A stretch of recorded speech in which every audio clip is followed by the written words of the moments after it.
I would be like super surprised if anybody actually showed up to the stream because I'm super late. Oh man, but I have a fuzzy hat.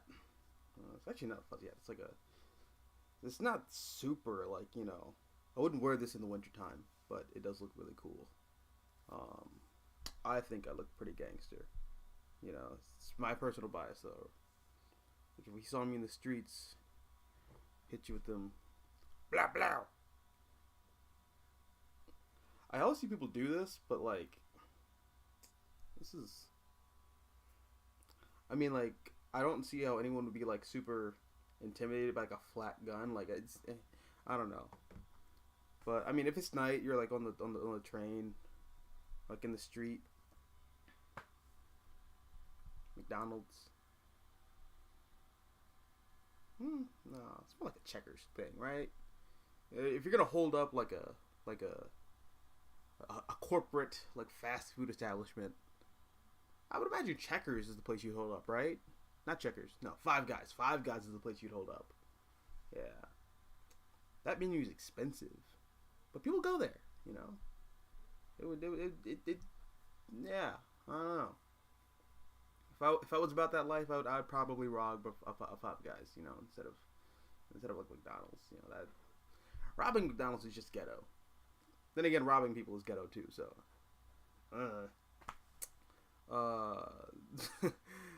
damn, Josiah's like already in the chat. Like, you're wrong. I mean, maybe, but like you're wrong about me being wrong. It's all about the subjectivity of life, ain't it? Doses. Hey, what's up, guys? What's up? Tristan, hey, what's up, Al? Saw the Marvel announcements, and I'm really excited for all of them. Yeah, man. Let's like jump. I don't know. Let's not jump like too deep into it. First, first thing in the stream. I want to wait till like more people kind of filter in. Supreme Omega. Hey, what's up, pal? How you living? I'm gonna share the stream. Since I no longer have a Twitter, I'll send this on Facebook. Why not? Or some other places.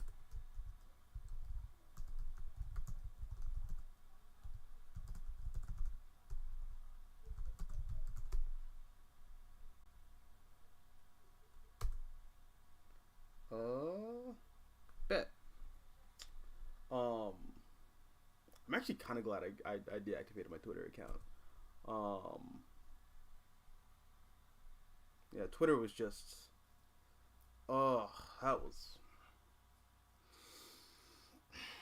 I was used to like make jokes in the streams about how Twitter was just like an absolute hell site of hell. But the weird part about that is that like Twitter is basically hell if hell had like a giant door with a neon exit sign that was glowing bright pink. Like you could leave at any time. For the longest time, I chose not to leave, but finally I did. I see Supreme up there talking about in the chat about John Byrne's Superman. It's actually the reason why I left Twitter. It's so funny. I had like a whole. So there's like different corners of Twitter, right? Okay. And for like comic books, is comic book Twitter. For anyone who like has a brain and doesn't use Twitter, I mean you're ahead of the curve of the rest of humanity. But just for context, Twitter has like different corners. Comic book Twitter has its own corner, and within comic book Twitter, there's all these different, kind of, I'll call them cliques, factions. And of course, like every other character, Superman has a corner. There's the Superman Twitter, and I I got into like really like just hot water with the Superman clique over on Superman Twitter. With my, I guess, hot take regarding John Byrne's reboot of Superman. I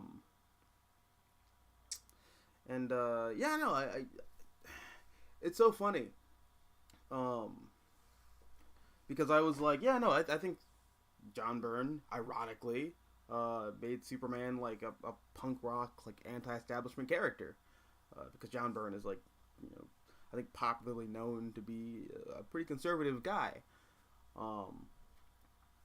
and yeah, no, I just have this whole mindset about Superman where I really like the golden age of the character. I mean, if you follow me on Instagram, I just posted that I got the first 5 volumes of the Golden Age. I don't think they're like on the buy, but they're like complete collections of the original Superman series, and I really like that version of the character. I have this whole thing where I think that some characters struggle to find their footing, and sometimes it takes a couple of issues, sometimes it takes a couple of decades. Batman's one of those characters where I think it took a couple of decades for him to really find his footing as a character. The version of Batman that we think of iconically, that comes from like the 70s.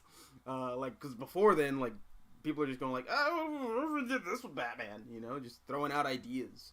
But some characters don't have that problem. I think for some characters, the creators have an idea, they have a thesis, and they use that character to execute that thesis. And I think Superman's one of those characters who just comes right out of the gate, and Siegel and Schuster know what they want to say with the character of Superman. He is an anti-establishment, poor man's power fantasy, essentially. And the origins of Superman are like really wrapped up in the politics of the time.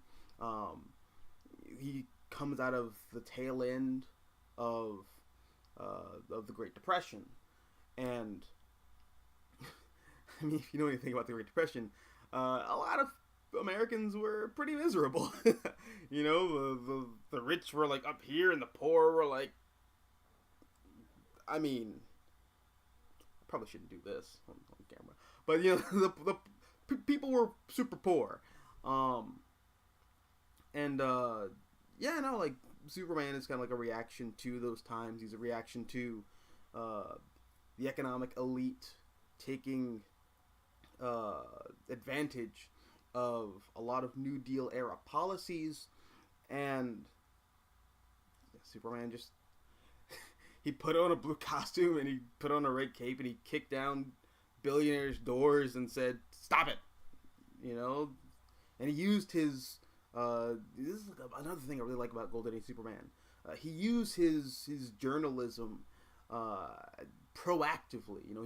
Clark Kent's a very proactive journalist. He's a proactive protagonist. He uses his position as a reporter for the Daily Planet, or I guess the Daily Star at the time, to find out about problems and fix those problems. And more often than not, he used he used his powers as Superman to fix the problems.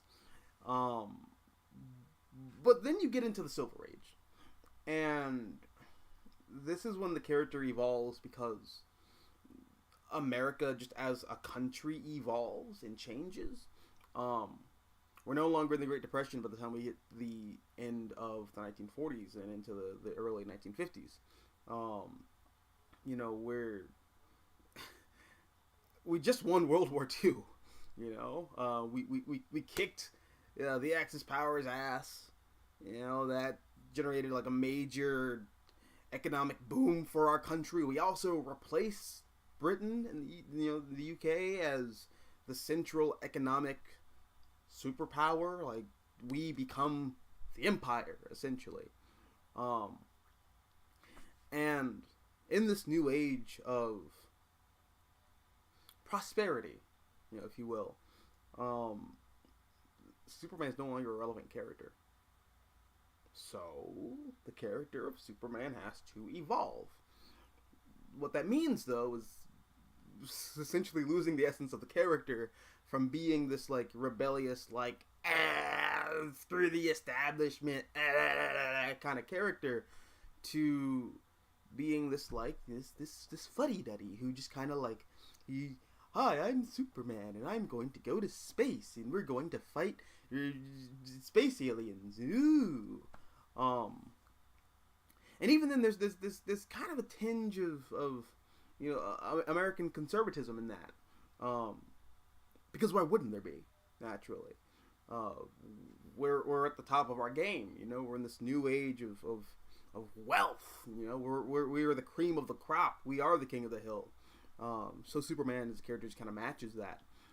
So the problems become less tangible that Superman's facing, and they become.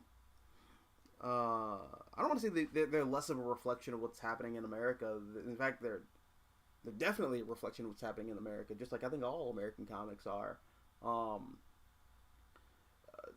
But instead of being a rebel, Superman becomes, this sort of figure of like, patriarchal protection. He's protecting America's interests. It's very much what like a lot of characters who are like parodying Superman are pulling from. It's very much what the Homelander is, kind of, in a way. So Superman becomes this like this patriarchal fuddy-duddy who stands against those godless communists. I mean, those aliens from outer space who seek to change our way of life. And that's just what the character becomes for the next, 35 something years. But then Crisis happens. And John Byrne is tasked with rebooting the character of Superman and changing his lore and mythology. And John Byrne takes the character of Superman back to his anti-establishment roots. He makes Superman, first of all, he reestablishes who the character Superman is and focuses on the Clark Kent identity more so than the Superman identity. So Clark Kent is, he's a journalist who just kind of wants to help people, and he uses his position as a journalist to fix problems that he thinks are problems, which is harkening back to John Byrne says that he's harkening back to the George Reeves show, but the George Reeves show was pulling very heavily from the Golden Age comics. So you essentially have John Byrne kind of like taking Superman back to his like, very early like Golden Age roots. And that was like my whole position with why I think John Byrne kind of like fixed the character. That was like my whole hot take. And Superman Twitter didn't like that because they were like, John Byrne is a conservative, and you see Superman hanging out with Ronald Reagan. It was just so annoying. And they were posting images from like Legends, which John Byrne didn't even write. It was John Ostrander who did that. Like, and also Reagan was like very popular in the 80s, like I'm not one of those guys who thinks that you need to have like a degree in history to read comics. I try not to be like a gatekeeping piece of shit like that, but I don't know, just maybe do some like research before you jump down somebody's throat. Yeah, John Byrne, like not John Byrne, Ronald Reagan was like fairly popular in the 80s, like 1986, 1987, whenever what was that, Legends came out. Yeah, dude, like Ronald Reagan was a rock star. Like Americans loved him. But then that gets into like the history is such a weird, bizarre thing, which I think is absolutely fascinating. That's a whole video in and of itself. Like I could dedicate a lot of time to that, but no, just Twitter is just, it is a soul suck of dogmatic vapidity, and it's why I left. That's why you don't see me posting anything on Twitter. It's why you don't see me interacting with anybody on Twitter. It's just I had to leave. And honestly, I feel much better for it. I've been reading a lot more comics ever since I left Twitter. I'm focusing more on reading comics as opposed to talking about comics. and speculating about comics that I haven't read. But yeah, no. If you haven't seen me on Twitter, that's why. Let's see. I got a lot of chats here. So from Supreme Omega, on John Byrne's Superman relaunch, thoughts on the birthing matrix concept. Some detractors say it undermines Clark's immigrant status with him being a fully born Earthling and 100% rooted in America. I don't mind it. I don't. I mean, I personally prefer the the immigrant thing where he's a baby born on on Krypton, then he flies over to America. But I'm fine with the birthing matrix concept. Although I do personally prefer what David Goyer and Zack Snyder do with that birthing matrix concept, where Superman isn't one of the weird Matrix babies. It's actually, he's a natural born child. I think that idea is very fascinating. But I don't mind it. Supreme Omega says, also, I feel like Marvel fans and MCU stans are two very different groups. Preaching to the choir. Dude, I've been saying that for, forever. And people always, make fun of me or, kind of get mad at me when I say that. But, no, they are two different groups. I mean, they're both under the Marvel umbrella, but, the Marvel umbrella is very big and it's ever expanding. It just so happens that most of the people under the Marvel umbrella, or as far as fandoms go, are MCU fans, while the comics fans are like this. Which I don't think is necessarily a bad thing. It is what it is. Have you ever read this from Josiah? Have you ever read Morrison's Seven Soldiers of Victory? What did you think of it? I haven't read Seven Soldiers of Victory. I have it. I have it somewhere here. I don't think I've ever shown you my room. My room is kind of a fucking mess. I need another bookshelf. But I think that's this is gonna be a very sexist allegory. But you ever see those Instagram or TikToks where girls are maybe I should go to therapy. Now I'll dye my hair. I think the geeky dude equivalent to that is I think I should clean my room. No, I need another bookshelf. That's not but that's not a dude exclusive thing. I know a lot of girls who do that too, who are also into books and comics and whatnot. So yeah, that's the comic nerd struggle. It'll be like that. But yeah, no, I definitely have Seven Soldiers of Victory somewhere here. Somewhere. I have too many fucking comics. I have them somewhere. Supreme says, instead of deconstructive, creator-owned superhero stuff, how about more room for positive, reconstructive superhero stuff like Astro City? I mean, I hear what you're saying. Although I disagree with your use of the terms deconstructive and reconstructive. Because reconstruction is a part of the deconstruction process within narrative.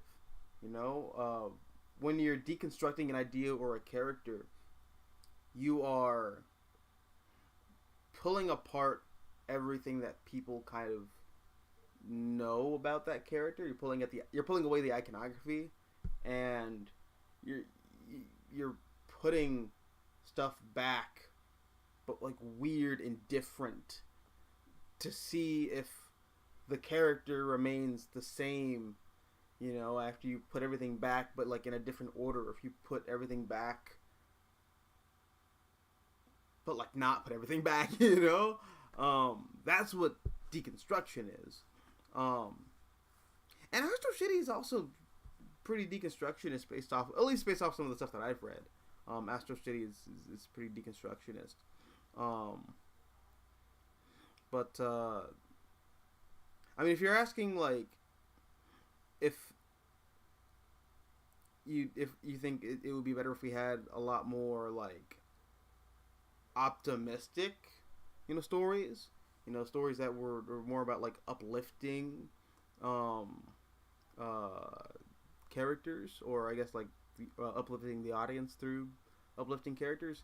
Yeah, I think we could definitely use a lot of that. I think we could definitely get like a shot of B12 up in this bitch. We could definitely use some more positivity in comics, because I think everyone's trying to be the next Alan Moore, or the next, Frank Miller, which is hilarious because Alan Moore and Frank Miller wrote like if you read their other comics that aren't just like Dark Knight Returns and Watchmen, like Alan Moore and Frank Miller are writing like fun, swinging, like silly superhero stories.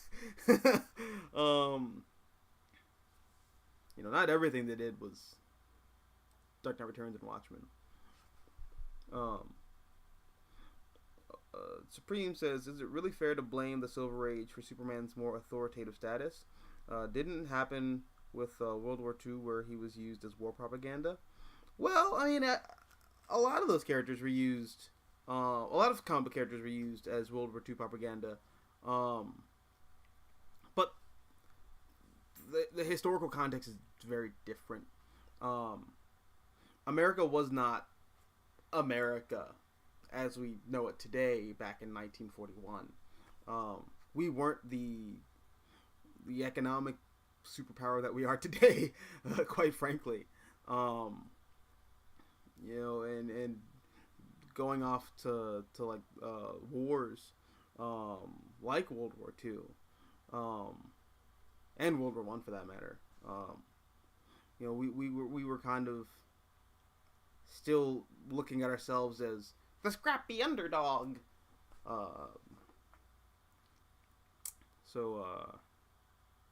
Yeah, I don't know.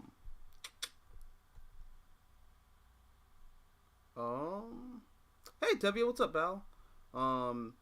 Any opinion on the death of Superman getting a 30th anniversary one shot? Yeah, okay, that was like one of the announcements I saw at San Diego, so fuck it. Y'all just want to talk about that? All right, let's get into the San Diego Comic-Con stuff. In fact, let me do this before I go any further.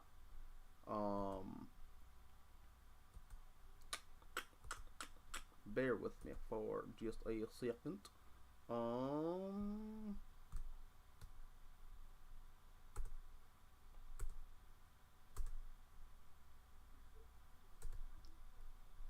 Okay.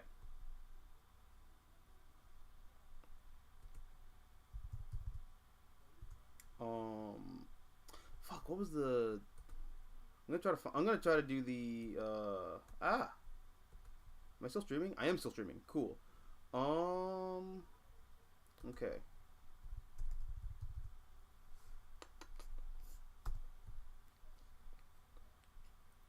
Yeah, there's a lot of like stuff that got like announced at San Diego Comic-Con, which I think is like really cool.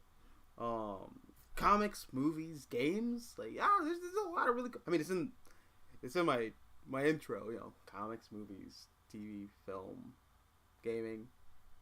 Yeah. The works, the works got announced at San Diego, so there's a lot of cool stuff to talk about from there. I'm just gonna try I'm trying to pull stuff up though.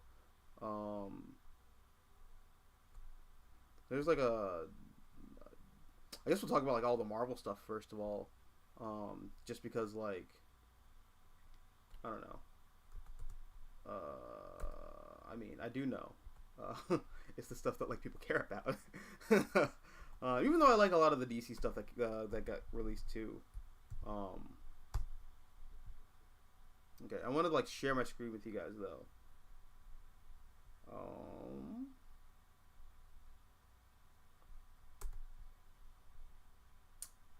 if the page will load. It's not loading. That's it's irritating.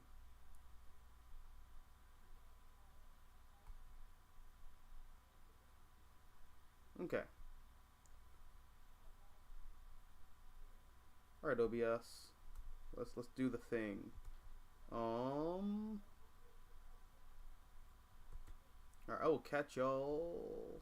I mean, you're still gonna hear me.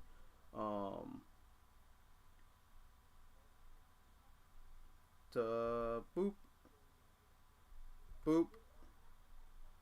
Okay, we're gonna rearrange this bitch real quick. Y'all are gonna have to deal with the Stevie Wonder cam. Just a second.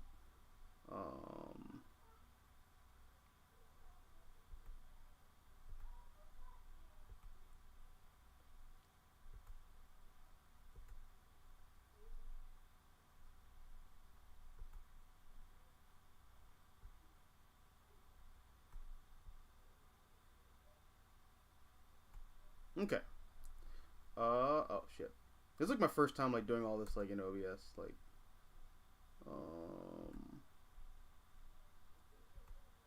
wait, what the fuck?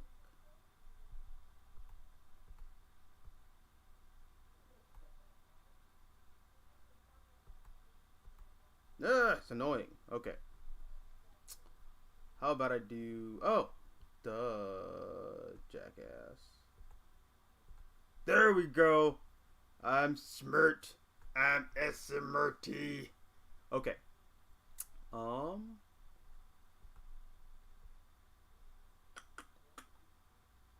here we go. Okay.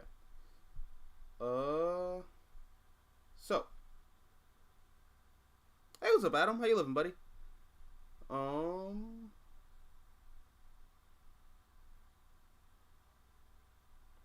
Okay, so let's talk about some of the announcements at San Diego.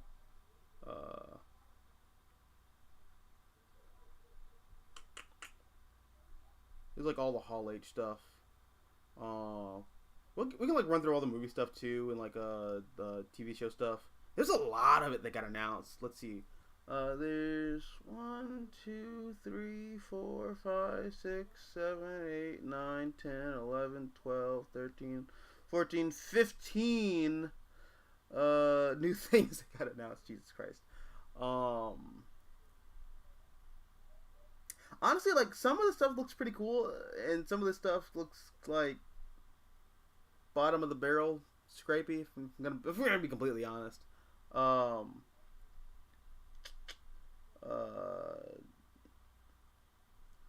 I mean, starting with like the Black Panther Wakanda Forever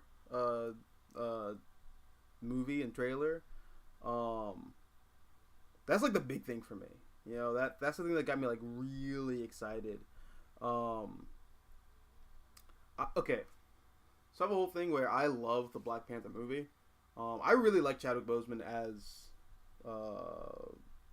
Black Panther. Oh wait, am I? Oh no. Hold on a second.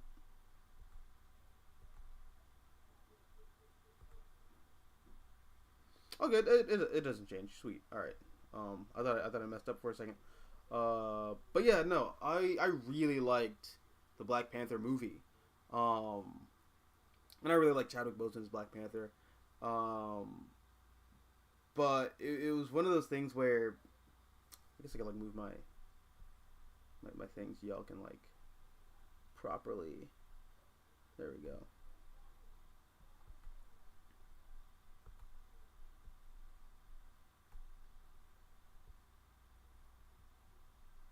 Yeah.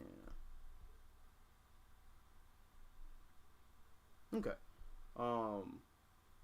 You know, I was like a big fan of the Black Panther movie. I know a lot of people at a certain point were like, it's cool to shit on this one because like all the black people lost their mind and start doing this whenever they see other black people.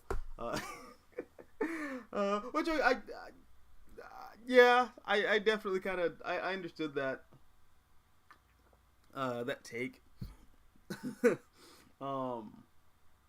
Because I like had people unironically like walking up to me at my job going like, you know, we're Wakandans, you know. It's like, stop. Ethiopia's a real place. You know, if you want to talk about an African nation that was not conquered, Ethiopia is right there. But, you know, still, you know, it was a big deal for a lot of people of color, and like, not just beyond geek culture and whatnot, because for a lot of people outside of comics, this was the first time they'd really seen a person that looked like them presented in like a positive light, and like it wasn't kind of like a joke or like a B movie type thing. But even like just kind of beyond a lot of that stuff, I really connected with a lot of the ideas in the Black Panther movie, and I really connected with T'Challa as a character in that movie, who I already loved from Civil War. So, you know, hearing about like Chadwick Boseman's, you know, unfortunate passing, damn, just that whole everything with Black Panther as a character in the MCU just kind of got like, what's gonna happen? And part of me just, I kind of, all my interest kind of just waned when I found out that it was gonna be a movie centered around Wakanda as opposed to like, you know, focusing on Black Panther. Like, they weren't gonna recast. They were gonna, oh crap. Hold on a second.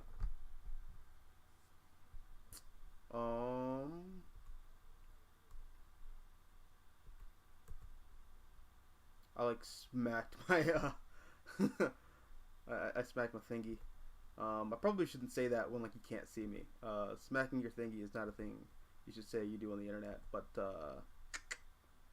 here we are. Here I am once again, saying words and fucking shit up. There we go. Okay. Yeah. But yeah, no. When I heard that they like Marvel Studios wasn't gonna recast T'Challa to honor the memory of Chadwick Boseman, I understood that. I stopped caring though. You know, I like completely understood their position, but just any interest that I had in Wakanda as the nation, and, you know, the setting within the Marvel Cinematic Universe, it all just kind of went away.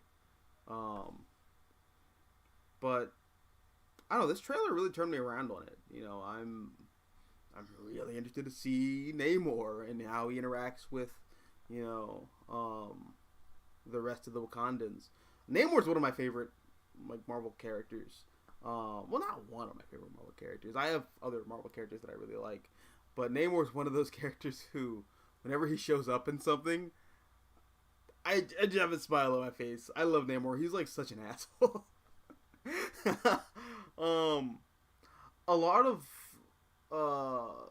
my context for the character Namor comes from like a lot of more recent stuff, like Civil War, Jonathan Hickman's run on the Avengers, you know, also Chip Zdarsky's run on the Invaders, when like, you know, all the classic Invaders like came together and reunited. So I don't really have like a context for like classic Namor, which, you know, I'm guessing it's probably a far more like altruistic character, but not really. I don't think so. Like, Namor, when he's reintroduced into the Marvel Universe, his whole thing is like, if Sue Storm doesn't up that puss, I'm going to flood the entire financial district. Right? Like, that's like Namor's whole thing, and I love it.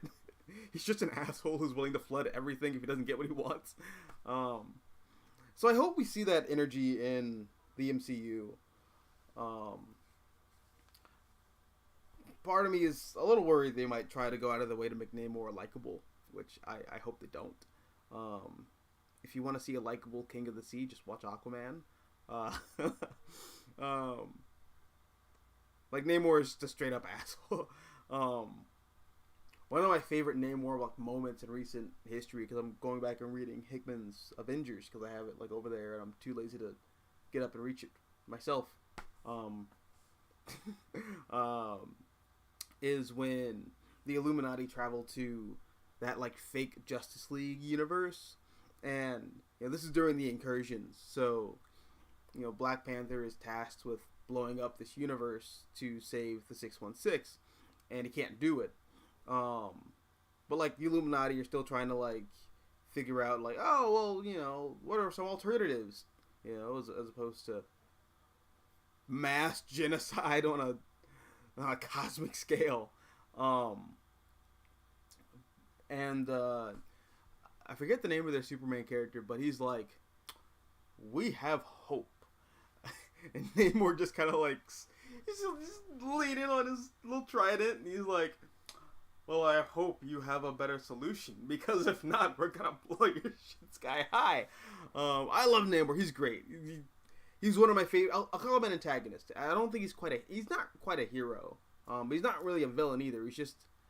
He's a force of nature within the Marvel Universe who acts on his own accord. And I really hope they maintain that within the MCU. Although I know the MCU, just by default of what it is, sometimes has to like make characters a little more likable, a little more cinematic, for a more a wider demographic, which I understand. But I hope they don't do that. I hope they don't compromise on that. I do want to see I do want to see like Conan the Barbarian villain Aquaman on screen. That'd be really cool. Let's see. Sevi says, I am done with deconstructions of superheroes.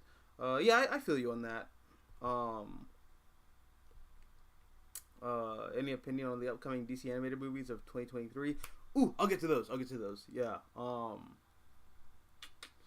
Supreme says, if you were the editor-in-chief of Marvel Comics, would you institute a death means death policy? Lessen the cliche of death being a revolving door.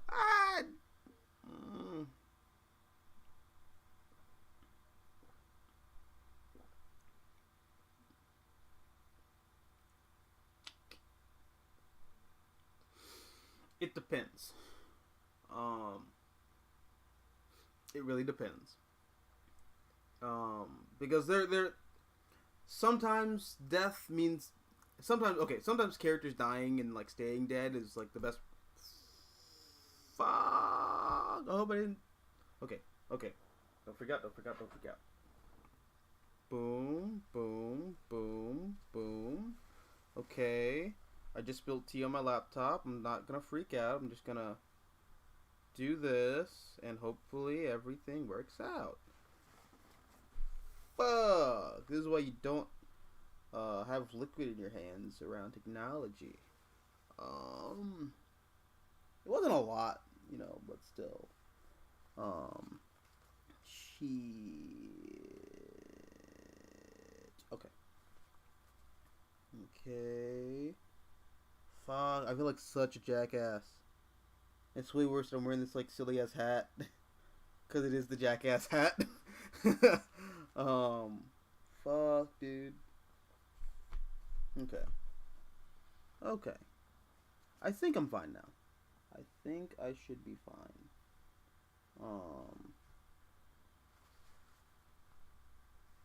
Okay. Alright, we good.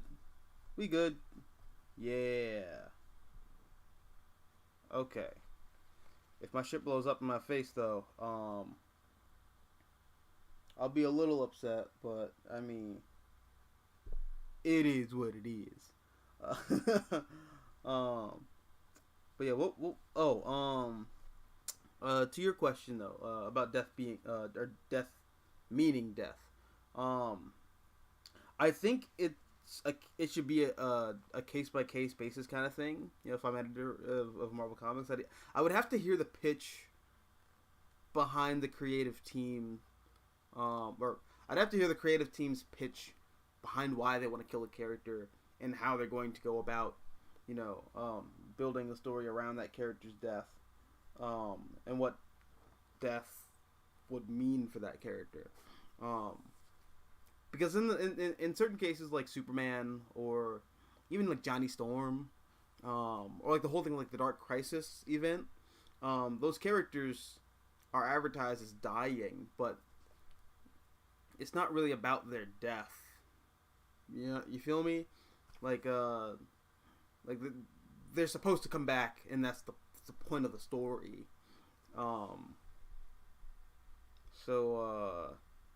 Yeah, if I was editor-in-chief of Marvel Comics, I would like to keep some deaths if the point of that character dying was to serve another character's progression, but that character's progression, like be the finale to their arc. But I don't know. It all depends. Personally, I feel like if Johnny Storm died in the middle of Hickman's Fantastic Four run and like stayed dead, that would kind of ruin what happens later in Fantastic Four. If you've read it, you know what I'm talking about. You know what I'm saying, right? Just like with like the whole Dark Crisis on Infinite Earths. We'll talk about that. I think that the point is that the Justice League won't die. They can't die. And I feel like that's like the entire thesis behind this event. So yeah, I don't know. It depends. It all depends on the story you're trying to tell. Adam says, I see that's a new beanie, or you're breaking the rules by wearing a hoodie. There are rules to this? I'm not a fucking cam girl. I'm not gonna be. It is a cute beanie. I like this. It's like a cool monster beanie. I forget where I got this from. I think I got this from like Katsucon. Like the year of COVID. Which I did get COVID, by the way. that was not a fun 2 weeks. Actually, that was like a month because I got sick twice.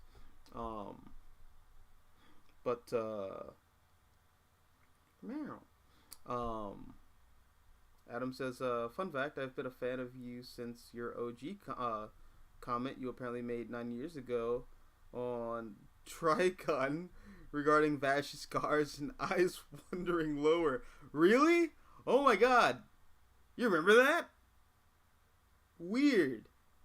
That comment's gotten like a lot of buzz lately too. Wow, that long. Dude, bro, if you're like ever in like the East Coast, like the Maryland area, like hit me up, man. I'll definitely like, shoot the shit with you, like get a beer. That's what's up, man. Cheers, Adam. Damn, dude, I was like in high school. I was in high school when I made that comment. Damn, I love Trigun so much. I really want to like read the manga of that series. But like it's out of print. Let me see how much it costs to get. Like the Trigun Max.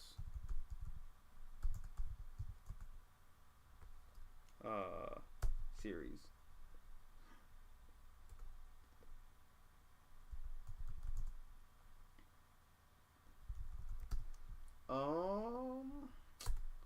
Let's check Amazon. If it's out of print, it's gonna be like a lot of. Oh,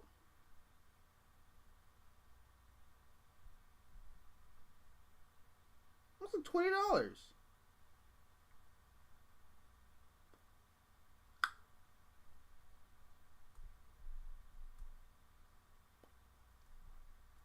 Here I was thinking I might have to sell my ass for some Trigun Max manga, but like apparently it's all there.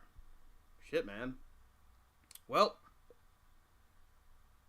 I guess I'm gonna get me some Trigun manga. Adam says after going to the Stevie Wonder cam, do you think Stevie Wonder can write and draw comics better than the writers currently at Marvel and DC? That's some fucking shade. How dare you? That's a horrible thing to say. But yes, I do. From being honest. I mean, there's a lot of really good writers and artists working at Marvel right now.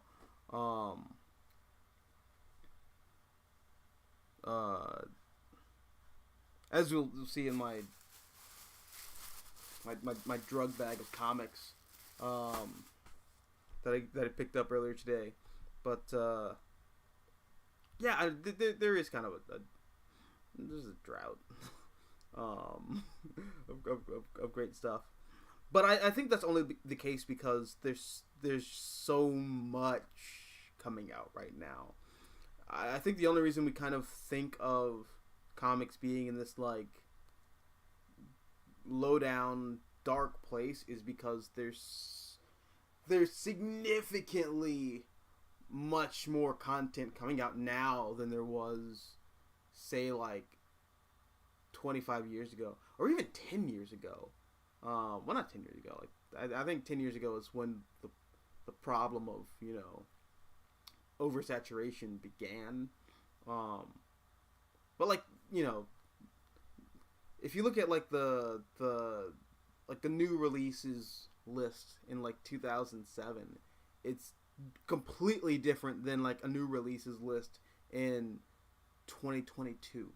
You know, that list is way bigger. There's a lot more titles on it than the list on from like 2007 would have. And I think because of just the sheer volume of content we're getting, it's easier to spot the crappy stuff. You know, there's a lack of quality control because there's also a lack of quantity control, if there's such a thing. I don't think I worded that too stupidly, but yeah, you know what I mean.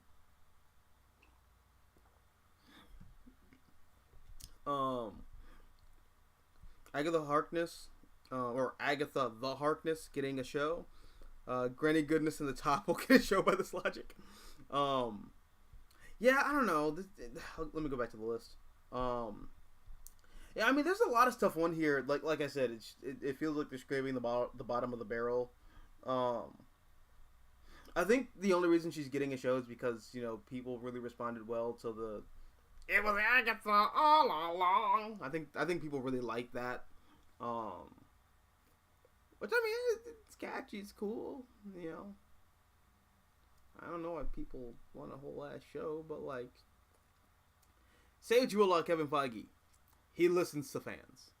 You know, if people want a show about a D-list bullshit character who showed up in like a kind of crappy show, he gonna give it to him, you know?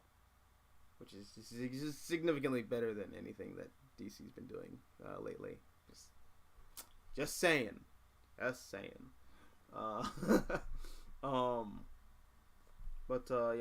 go from top to bottom. Instead of bottom to top. There's a joke in there somewhere, but I'm gonna let it slide. I'm gonna let that shit astroglide away. Alright, so She-Hulk, Attorney at Law. I mean, I saw the trailer. I kind of don't want to play the trailer because I'm not sure if YouTube is going to like probe me in the glands if I do so. But yeah, I'm just gonna assume that you've all seen the trailer for She-Hulk. It looks honestly pretty fun. Granted, I said that about every other Disney Plus TV show, and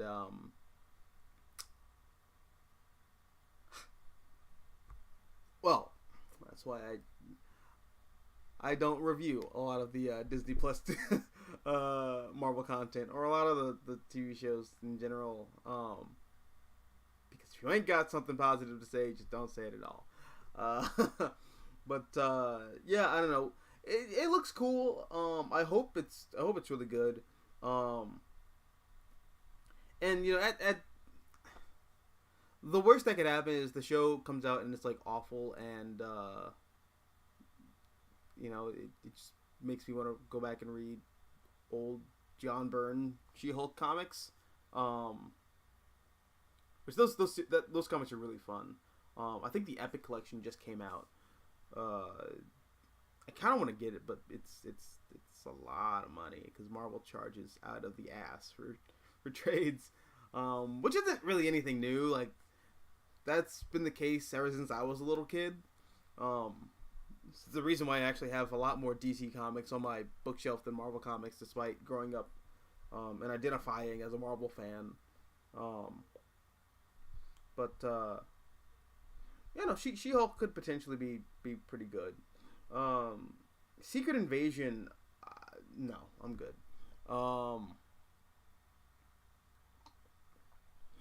We got like information about Secret Invasion like I think last year.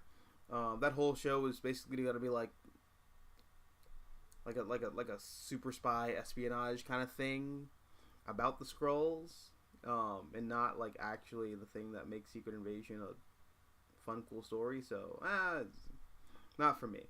This is where I think it was Adam, or maybe it was Supreme Omega, who brought up that like there are two types of Marvel fans. There are the comics fans, and then there's the MCU stands who just kind of eclipse us all. I think a lot of this stuff is just really more geared towards the latter category, which I don't have a problem with. It's just, again, it is what it is. But I definitely think Secret Invasion will cater to that latter category. And even though Guardians of the Galaxy Volume 3 is also catering to that latter category, I don't mind jumping ship to that latter category because I love the first two Guardians movies. But then again, I'm a James Gunn fan. Like, I've been a fan of James Gunn for a long ass time. PG porn is like amazing. I keep saying that. I'm not sure if a lot of people have like went back and like watched those, but like all the vignettes are on YouTube. In fact, I think they're on James Gunn's YouTube channel. Yeah, PG porn is absolutely hilarious. I love that. Was it a movie, or was it just like a weird like Comedy Central thing? It might have been a Comedy Central thing, but yeah, no, I really love James Gunn. He's like one of my favorite directors of all time. And I love the first two Guardians films. They're not really Guardians of the Galaxy. It's James Gunn's weird take on the Guardians. But I do feel like James Gunn is definitely a comics fan. Just in like his approach to the Marvel Cinematic Universe and even the DC universe with Suicide Squad. You can tell James Gunn is a fan. But in the case of Guardians, okay, so there's like two types of fans, right? There is the Zack Snyder fan who looks at a thing and says, that's the Bible, I'm not going to change a goddamn thing from that. And then you get just kind of a regurgitation of the thing over here. Then you get the James Gunn fan, who is the fan who loves the thing, but sees the thing over there and is like, that could be cool if you just take everything apart that makes it what it is and make it something different. And I definitely feel like James Gunn was doing that with the Guardians of the Galaxy with the movies. Even though there's some stuff that he changes that I don't necessarily agree with. But no, I still really enjoy the first two films. In fact, Guardians 2 is probably one of my it's definitely my top 5 Marvel Cinematic Universe films. I don't think it's in the top 3. Because well, is it even still in my top 5? I should do like one of those types of like, videos at some point, like the little tier list. Because I really like the Eternals. In fact, I like the Eternals more than most people. Like, Eternals is like one of my favorite, not just Marvel movies, that's one of my favorite superhero movies of all time. Like, I love the hell out of that movie. And I also really enjoyed Doctor Strange. the Multiverse of Madness. I don't think it's necessarily all that great of a movie, but I'm biased. I'm not wearing the shirt right now. I'm wearing a BPRD shirt, but no, Doctor Strange is like one of my favorite comic book characters of all time. So I finally got a Doctor Strange movie that felt like a Doctor Strange movie. I enjoyed it. Although I do understand where like some people's complaints come from with that film, that like it's not really about like the magic and mysticism. It's about like the multiverse and science fiction. But I mean, there's certain Doctor Strange comics that are like that. You go to like the like early '80s with some of the, like the Roger Stern stuff. I think. I'm thinking like Don't Pay the Ferryman, right? Is that what it's called? That. All right, let me not be lazy. It's like right there. It's my thing. Yeah, like stuff like this, like Don't Pay the Ferryman. Yeah, I mean it's about magic, but like it's also like it's more of like a sci-fi kind of like cosmic horror kind of thing.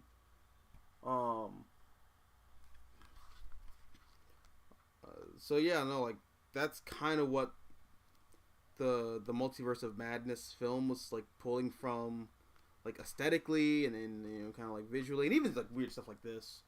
Like this is just like the weird stuff that like I always wanted to see in a Doctor Strange movie, which I personally feel we finally got with Multiverse of Madness.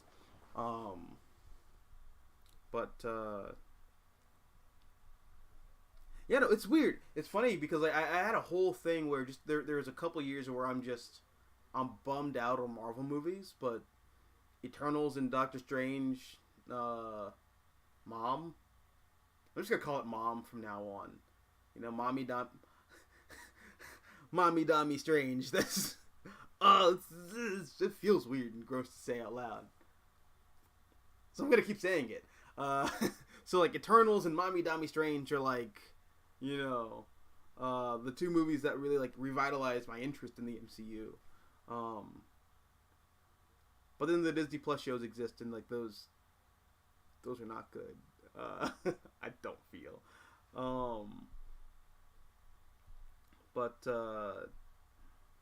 Yeah, I don't know. It's a whole thing. I don't know. But regardless, Guardians 3, I'm down. I'm there because I love James Gunn. Loki Season 2, I saw part of Loki Season 1. I don't know. I'm really glad that Tom Hiddleston's getting a check for a lot of these things. I'm glad that Tom Hiddleston's getting paid. I love Tom Hiddleston, but I'm through with Loki. I've officially hit Loki fatigue. And also just, I'm not a big fan of villain stories that focus on trying to redeem the villain. In fact, I had like a whole exchange with somebody about that the other day, where they were talking about like Deathstroke, and I was like pointing them in the direction of what's his name, Christopher Priest Deathstroke run. I was like, well, this is how you should do a villain book. You don't do the Harley Quinn thing where it's like, oh, they're like a bad guy, but like they're not really bad. They're just quirky. No, if you're gonna do a book about a villain or tell a story about a villain, well, you lean into why they're a villain. And Christopher Cantwell and Salvador Larroca's Doctor Doom book is very much like that as well. And that's just like my kind of thing. If you're gonna tell a story about a supervillain, I want to see. I want to see why they're a villain. I want to get an insight into that person,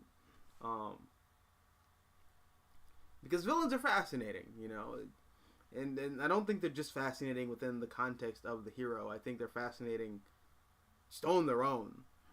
So I don't know. I just have a whole thing about when like villains or characters get popular.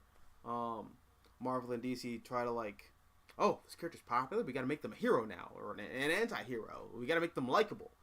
You don't have to do that. Just I like them as a bad guy. It's fine. It's fine. But Loki was the show was very it was very much built around trying to like make Loki a good guy, which I'm not my thing. Blade, which comes out next year. I'm gonna have to wait and see a trailer. I love Mahershala Ali, but I have a big fear that Marvel Studios is just gonna try to like recapture the magic of the first Blade movie, which I love, but it's very dated. It's very dated. It's very specific to that time period. It works for like 1998 or 99, wherever that movie came out. But I don't want to see that Blade like in a contemporary setting. Because another thing that made that version of Blade so good is the fact that that film was also like a gore porn movie, and I don't see Marvel Studios making a gore porn movie. Like they made Moon Knight, and Moon Knight had, it had blood in it. It was definitely, a little more gruesome, or could be a little more gruesome than some of the other Marvel projects, but I just didn't. It wasn't hyper violent like Moon Knight comics can sometimes get.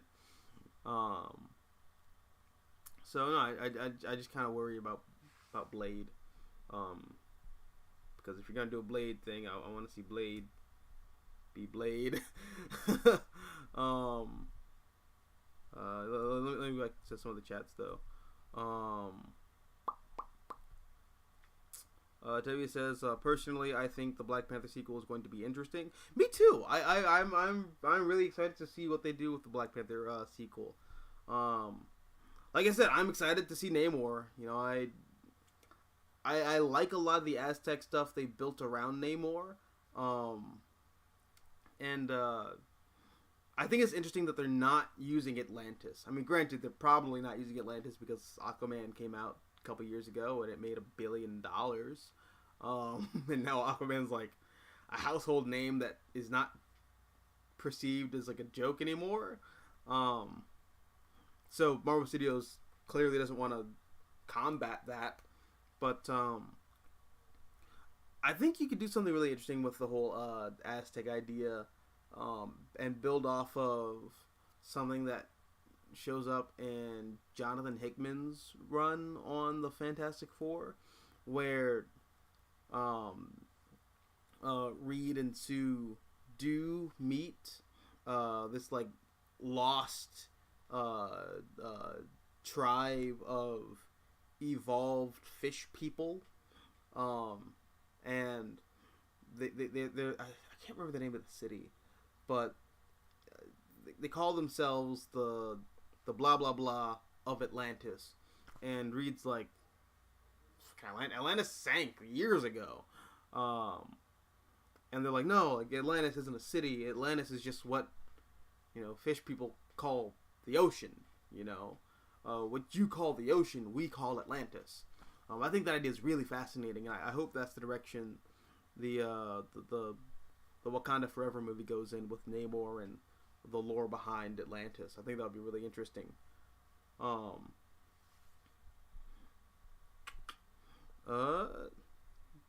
Adam just retracted a bunch of messages. And Tevi says, how did you feel about the God Butcher in the MCU? I don't want to talk about it. I watched that movie with like a bunch of my buddies, and I like Taika Waititi. I really like What We Do in the Shadows. I like his TV show, Our Flag Means Death. I think it's a really good show. But Taika Waititi is definitely one of those dudes who his whole shtick is that he doesn't care. That's his whole shtick. That's his brand. You know, I'm too cool to care. You know, I don't really want that guy working on characters that I care about deeply. And that's how I felt about Thor Ragnarok, and that's how I feel doubly about Love and Thunder. Let's make everything a joke, because aren't comics fucking stupid? Not my thing. Adam says, top 10 favorite Marvel characters. Okay.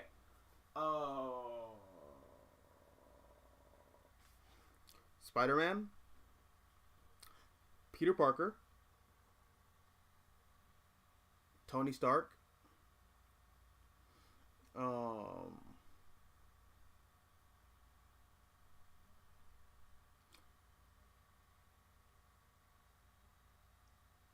Hawkeye,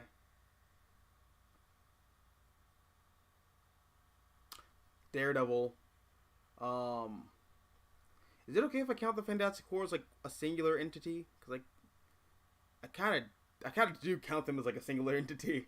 So I'm gonna cheat there and say the Fantastic Four. Deadpool. I think I said Wolverine. I don't think I said Wolverine already. So Wolverine.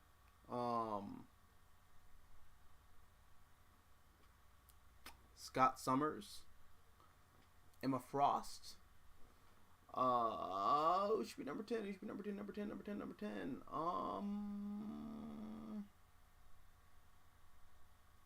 Oh, duh. Doctor Strange. Boom. Top 10 favorite Marvel characters. I mean, he's technically top 14 Marvel characters, but top 10 Marvel characters. Supreme Omega. On Black Panther. Not a fan of the Coates run. I wonder why it seems oddly unimpressive to me after McGregor and Priest runs. Well, I mean, to be fair, it's Don McGregor and Christopher Priest.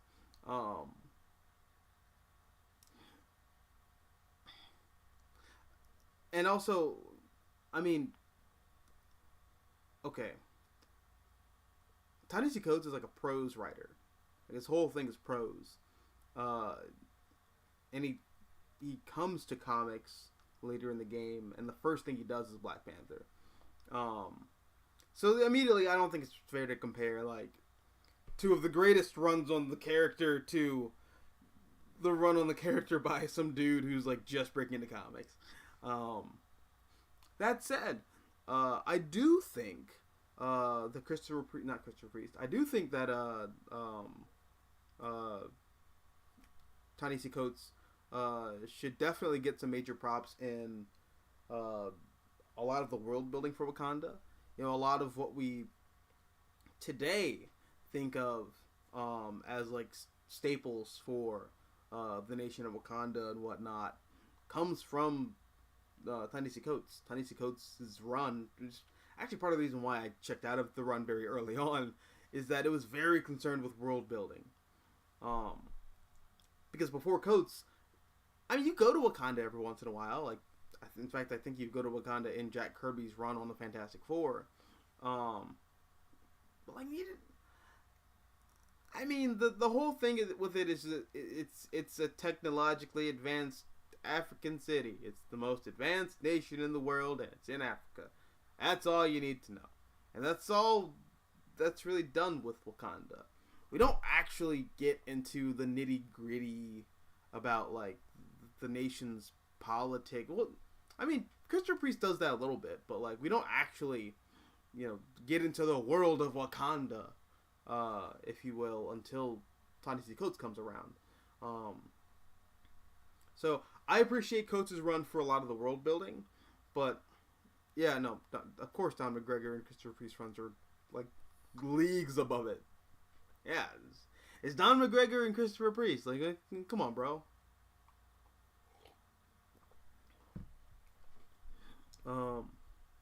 Adam says Namor won me over. the fact of him just strolling up in a Speedo, just doing whatever he wants as free.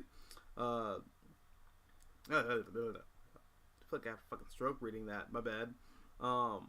It's not you. My eyes just like go faster than my mouth can. I'm not gonna finish that sentence. Namor won me over on the fact of him just strolling up in a Speedo, just doing whatever he wanted as a free spirit in some of the worst ways. Yeah, dude, I love that they like had the balls to like actually do the Speedo. I like the redesigned Namor costume. I think Steve McNiven's the one who redesigns the suit.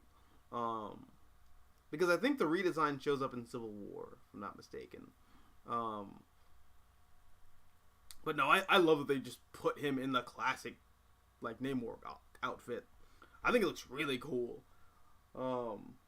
Like, way cooler than he has any fucking right to be. But, then again, that, much like Aquaman, much like Ben Affleck's Batman, much like the Superman costume, but much rather the first Superman costume from Superman and Lois, the Fleischer one, it's like the Spider-Man costume, you know, like, I think a lot of these comic book costumes work in live action. You just have to, you know, you gotta texture them, and you gotta find actors who are willing to, like, you know, put on this fucking ridiculous outfit and then, like, stand with confidence and be like, yeah, it's me, you know.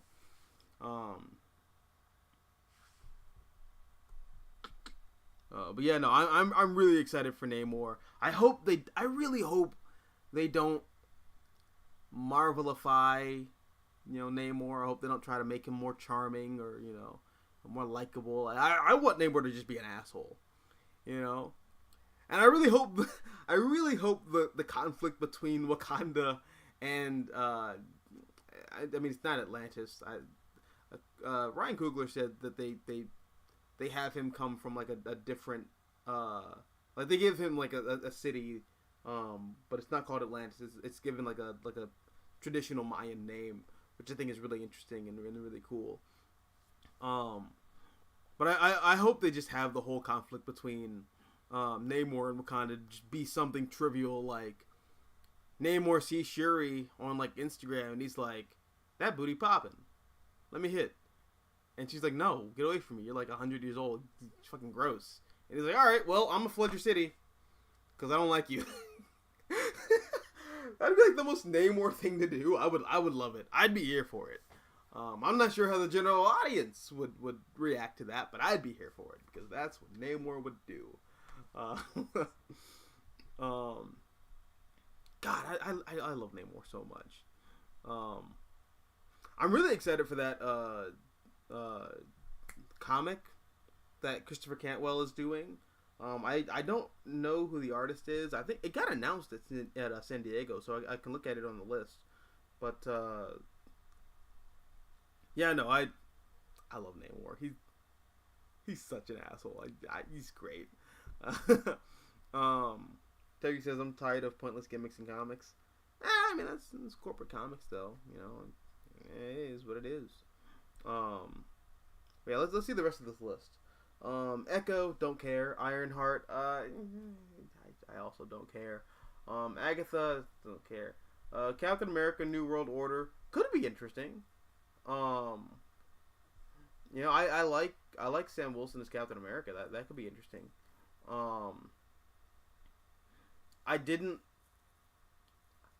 watch the Disney Plus show. I just watched a couple of clips, and the show just looked corny as fuck. If I'm gonna be honest about it.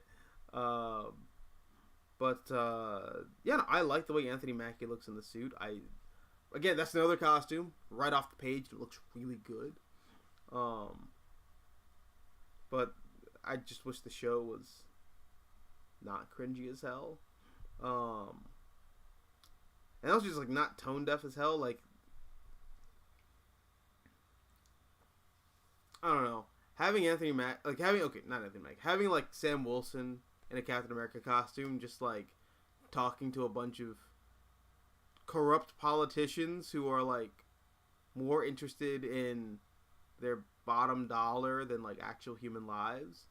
and standing next to them and while holding a dead terrorist, and he's like, "Hey, label's bad, terrorists not bad, politicians not bad. Everyone just needs to do better. Problems aren't really problems. We just have to do better." The fuck is this? Like that was my immediate thought when I was watching that. I was like, "What the fuck is this shit? This is stupid."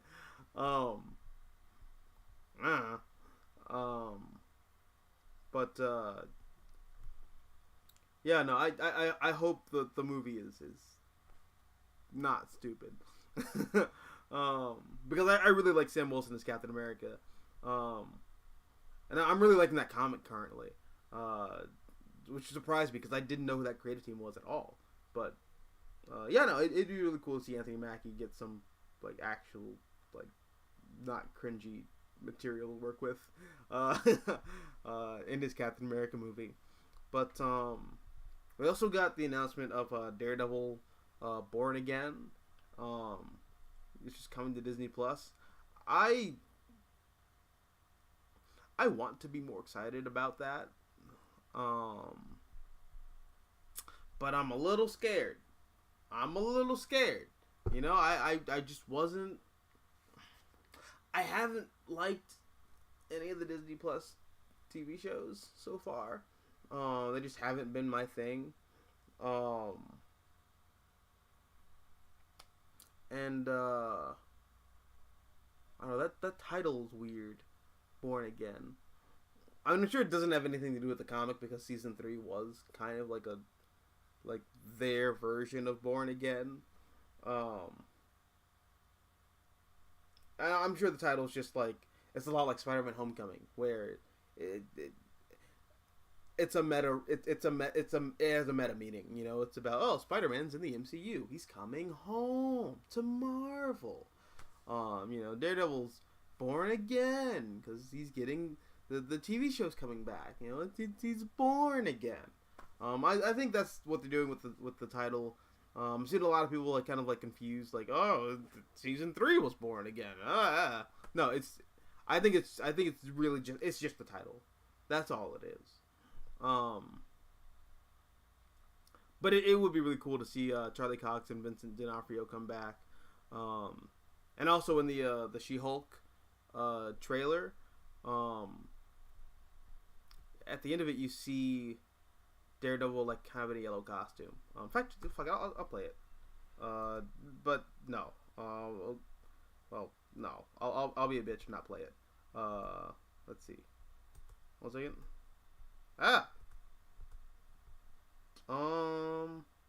Okay. No. Shit. Alright, so you can see okay. Look at Daredevil, right? He's wearing the Netflix costume here. But the head's a little yellow. The arms are a little yellow. The knees are a little they're a little R. Kelly-ified. They're a little yellow. And that excites me. Because I have a weird appreciation for the yellow costume. I get it. I get that the Netflix Daredevil costumes kind of become iconic, but I don't know. I think they could have definitely updated the costume just a little bit. They could have given him a new costume, but it's okay. It's okay. I get it. The Netflix costume is iconic as far as the general public is concerned. So they wanted to keep that aesthetic. But no, the fact that they're doing the yellow costume at all is really cool, and I'm excited. And I hope that is indicative of a new chapter in Matt's life. Kind of like how Matt was in a more upbeat place when you get to the Chris Samnee and Mark Waid run on the character. So that'd be really cool. We also got the announcement of Thunderbolts. I don't care. Fantastic Four. I'm worried about that. John Watts is one of those directors where his style for the MCU just is not my thing, but I still respect him as a storyteller, you know, for a lot of his like indie works before he comes to Marvel. It's just I don't really agree with his sensibilities for Spider-Man, which kind of like worried me about his sensibilities on the Fantastic Four. So, but wait, didn't John Watts get replaced? Or like, didn't he drop out? Interesting. I don't know. Let me just ask the box of information that's right in fucking front of me.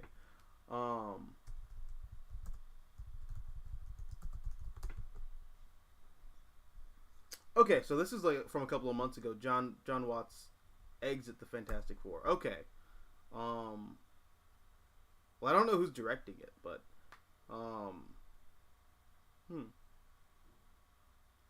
I'm interested to see what their take on the Fantastic Four is. I'm morbidly curious, but you know, still interested. Then there's Kang Dynasty. Sure. Secret Wars. Again, sure. And then we already talked about Wakanda Forever, so yeah. Sorry, gross. So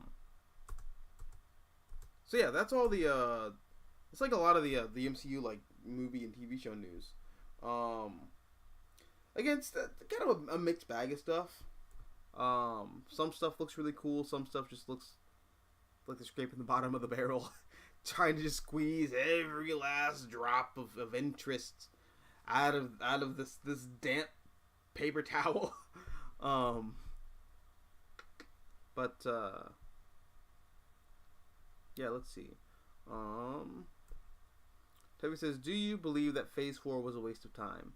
I mean, I think watching comic book movies and just like gorging yourself on mindless entertainment is a waste of time in general. But if you're asking me if I think Phase 4 was like good, then no. Overall, I don't think Phase 4 was good.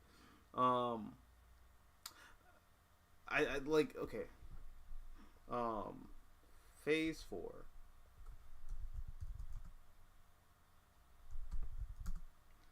I can show you exactly how many of these things I liked.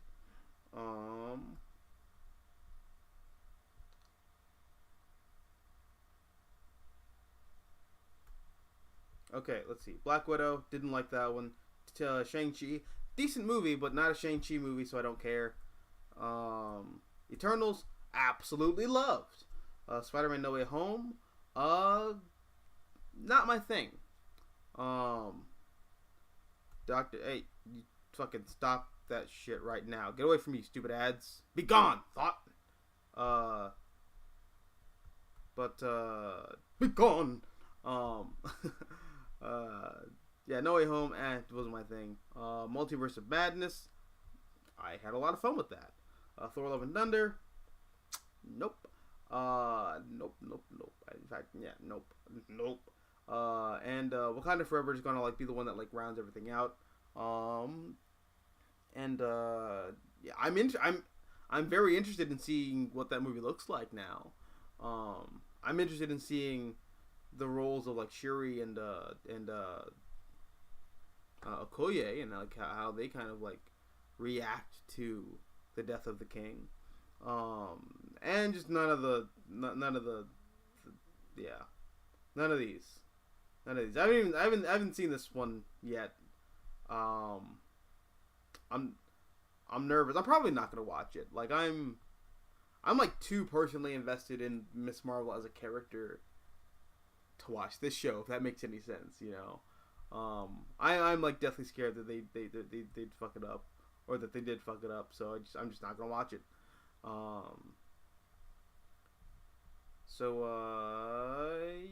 Yeah. Out of this whole phase, I only like two things.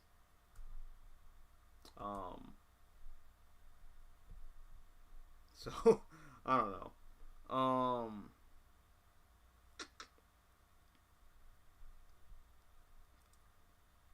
Toby says, I'm more excited for Daredevil.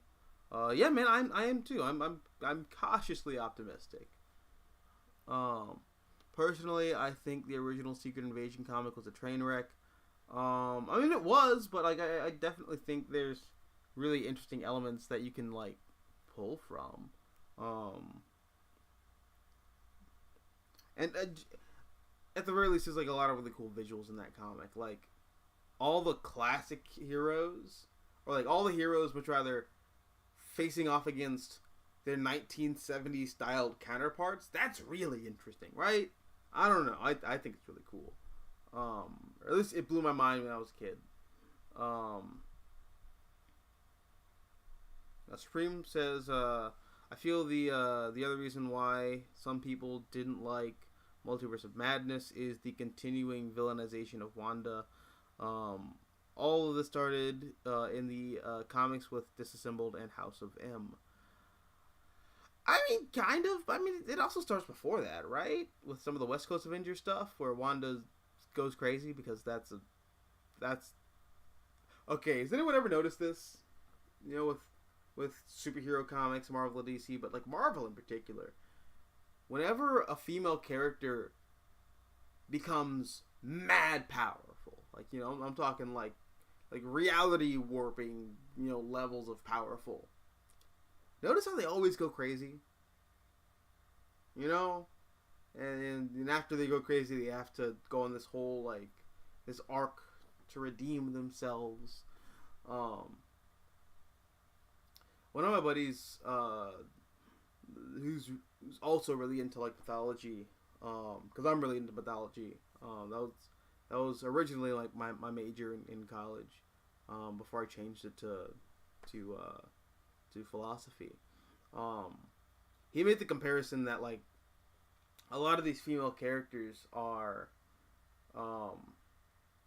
allegorical for Lilith, you know, from Judeo-Christian mythology, which that really stuck with me. I was really fascinated by that idea that you know, in order for a woman to be powerful, she has to be vilified, or like an antagonist, you know, who rejects patriarchal structures,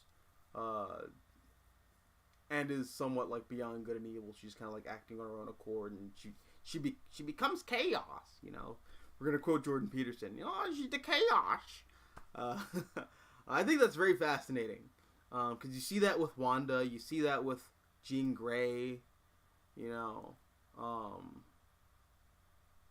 trying to think of like, oh, Emma Frost is also like the weird, like the mommy dommy kind of thing.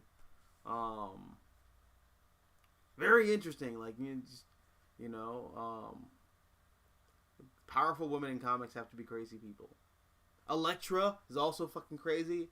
No, I noticed that archetype play out. I think it's very interesting.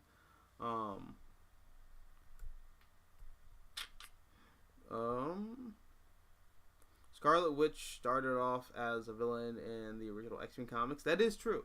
Both her and Pietro. Toby says, I am tired of sympathetic villains. I see that. I don't necessarily think I like sympathetic villains. Or the very least, I like when villains are sympathetic, but the stories that they are a part of, the narrative understands that they're still a villain. You know, that's my thing. Supreme says, on Loki, have you read Kieran Gillen's Journey into Mystery and Al Ewing's Loki, Agent of Asgard? Because I feel like they executed Loki's redemption better. I haven't.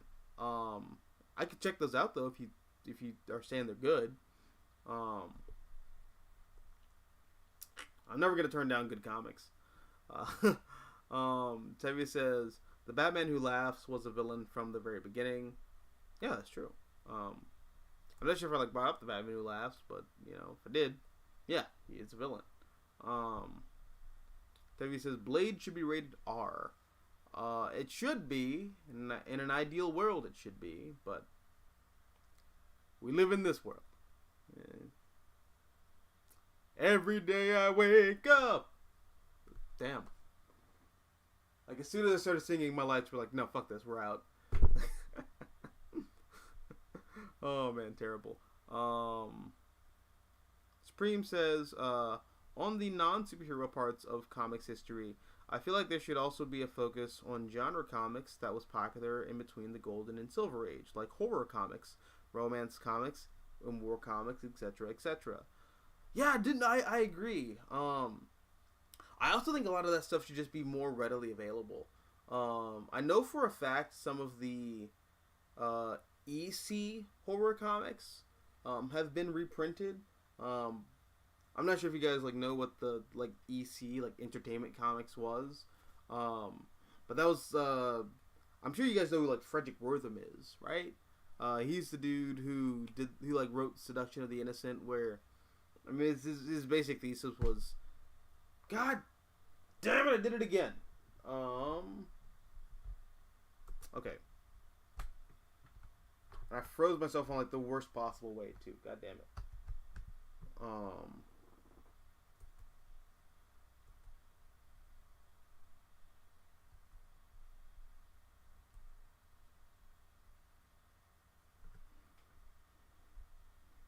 Okay.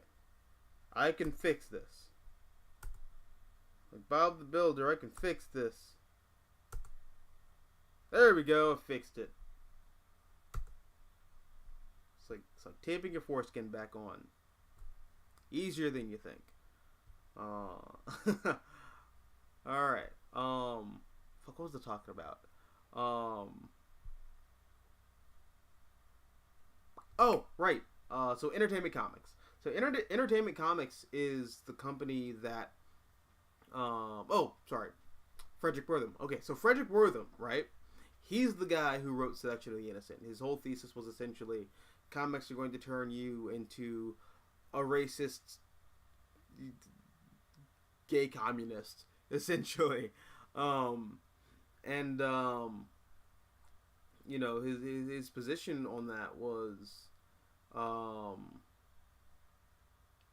pretty staunch, and a lot of people around him, like, you know, Justice McCarthy, Richard Nixon, you know, those guys, they were really into that idea. They were like, yeah, yes, comics, gay communist,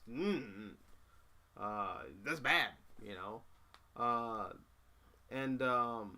There's this one book that was published by EC. It was a horror story, and on the cover is a man holding a woman's severed head, and this comic was brought before I think the Senate, or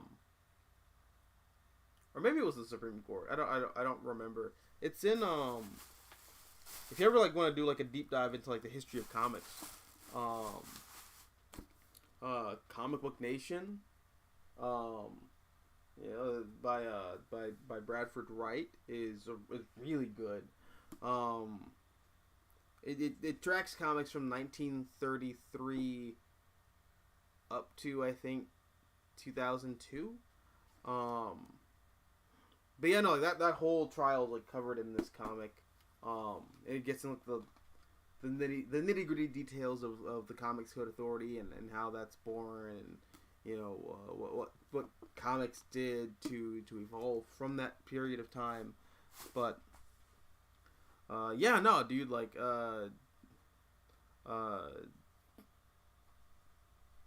yeah, I think the history of comics should be more accessible, or at least I think people should like do more research into the history of comics, because comics is like a really fascinating history within American culture, and I think a lot of those books should be like reprinted. Supreme says, also on Marvel Comics, would you like a revival of the more mature, creative-driven imprints like Marvel Knights and Marvel Max. Absolutely, yeah. I mean, I doubt Marvel would do that because I don't see a reason why they would see a reason to do so. But also we're in this weird period of time now where Marvel Comics they're really trying to synergize with the movies, and the movies are trying their best to appeal to the widest demographic possible. The reason why I think Marvel Max and Marvel Knights worked so well is because they didn't really care about being, these like wide, appeal mass market things. They were just about creators telling stories.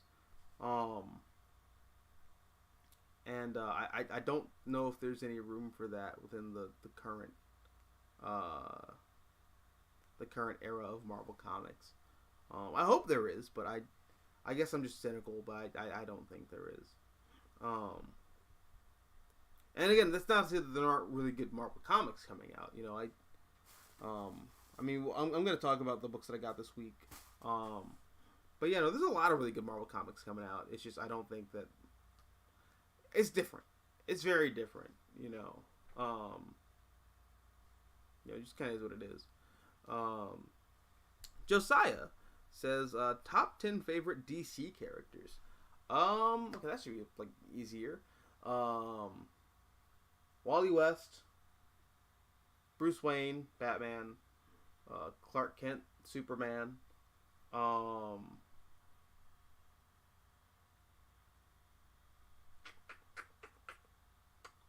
Dick Grayson,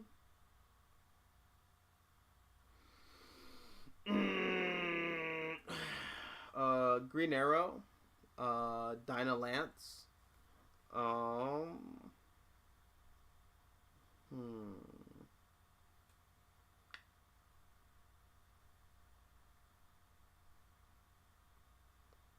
Rick Flag Jr. No. Wait. There we go. Roy Harper.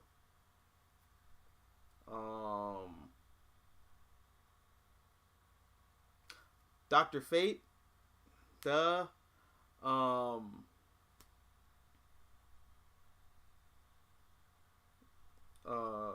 Shit. I'm trying not to just like default to the Flash family, but it's really hard.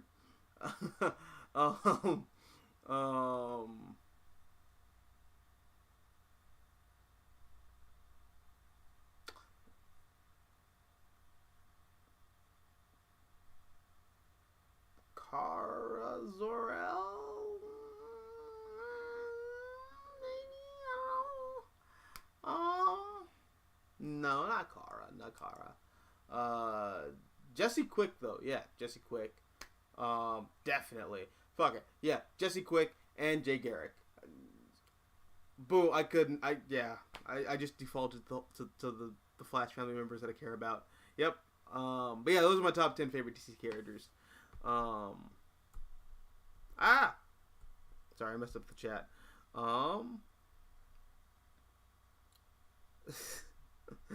Top 10 independent characters.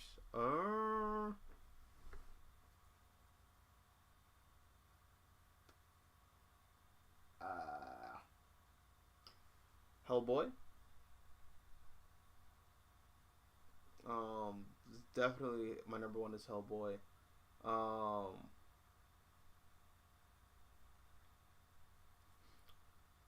Alana from Saga.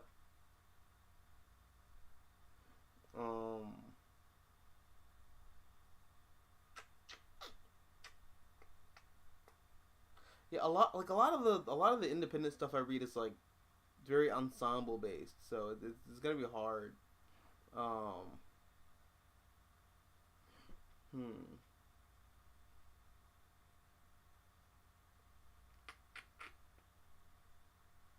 Let me think. I gotta think more about that one.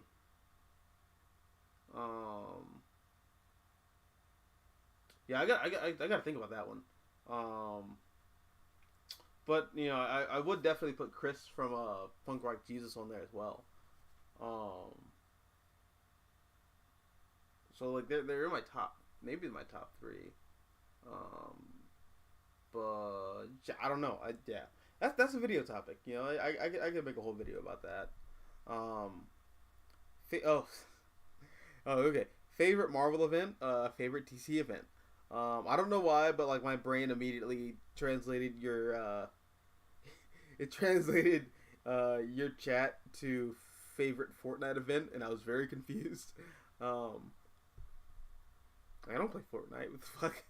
Not that I wouldn't play Fortnite. I totally would. The game is really fun. People make fun of Fortnite a lot, but like, I don't know. I'm old enough to remember when people like made fun of kids who are playing like Halo and Call of Duty. So, I mean, Fortnite is just this current generation's version of Halo and Call of Duty. So it is what it is. Even though Fortnite is just like in like a weird way, just kind of like a massive, like, capitalist psyop for children, but so is like everything else that we're kind of like gargling down in pop culture. Okay, favorite Marvel event and favorite DC event. My favorite Marvel event is probably definitely 110% Secret Wars by Jonathan Hickman and Asad Ribic. Just because it's the cap off to everything, like everything, you know, from Hickman's run on the Fantastic Four to Hickman's run on the Avengers, as well as the Ultimates. You know, I think a lot of people forget about Hickman's Ultimate series, but you know, a large part of that was taking the Maker, who I think was a Bendis creation, and you know, like really kind of like building that character up as kind of the Ultimate Universe version of Doctor Doom, which I think is really fascinating. But yeah, all of that like meets its climax in Secret Wars, and I think it works very well. As for my favorite DC event,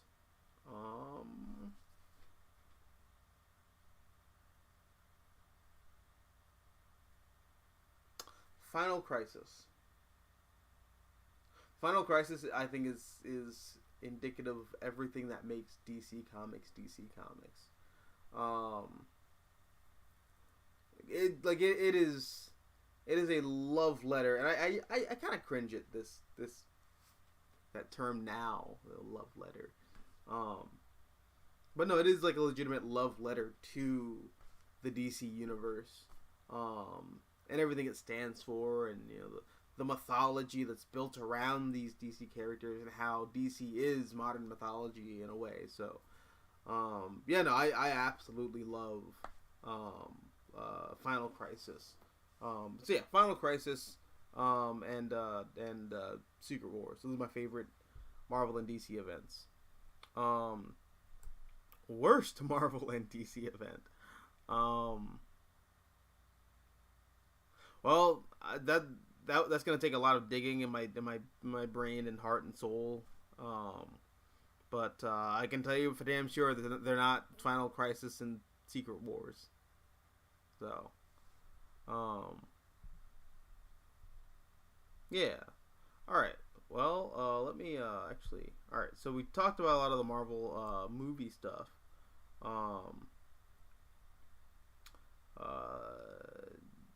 Here's the Marvel publishing stuff, but I kind of want to talk about the DC movie stuff now. So let's see. I'm gonna do a whole thing. I'm gonna do a thing.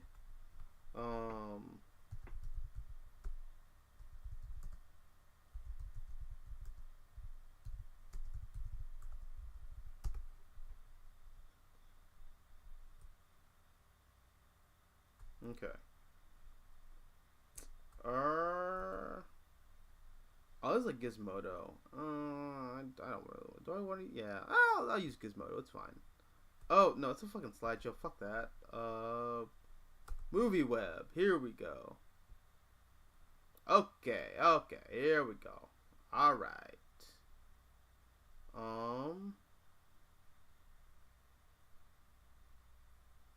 Okay, here we go. So,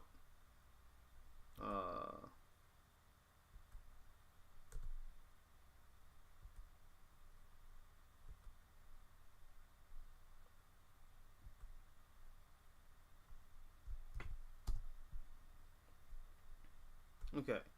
Oh, this is like their animated movie. Oh, oh, damn it! I thought for sure it was gonna have the whole thing.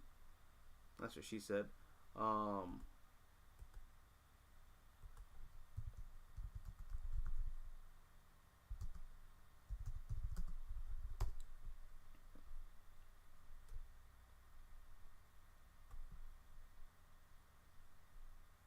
I'll go to Polygon. Why not? Okay. So, will you go away? Damn it! Leave me the fuck alone. Okay. So, first off, we have Black Adam. And it's funny. The first trailer didn't wow me necessarily. But no, this trailer looked pretty cool. It's funny, what this movie's been in development hell since 2006. Okay, just for some clarification, right? I graduated elementary school in 2006. It is 2022. This movie comes out at the end of 2022. Since this movie was announced, I have gone to middle school. I went to high school, graduated high school, went to college. I dropped out of college, did a bunch of dumb shit, including, I wouldn't call it doing YouTube dumb shit, but I did a bunch of dumb shit, and then I also did YouTube on top of that, and then I traveled, with my family for a break, and then I went back to college, and then I graduated college, and now the movie is going to be releasing in the next couple of months. That's how long this movie's been in development hell.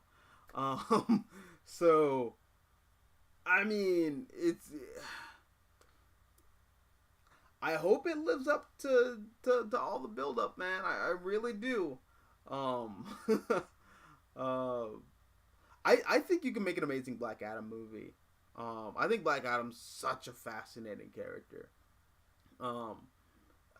He's a lot like Doctor Doom in the sense that I don't think Doctor Doom is a straight up villain. I think Doctor Doom he's an antagonist, definitely. But I don't think that he's not Thanos,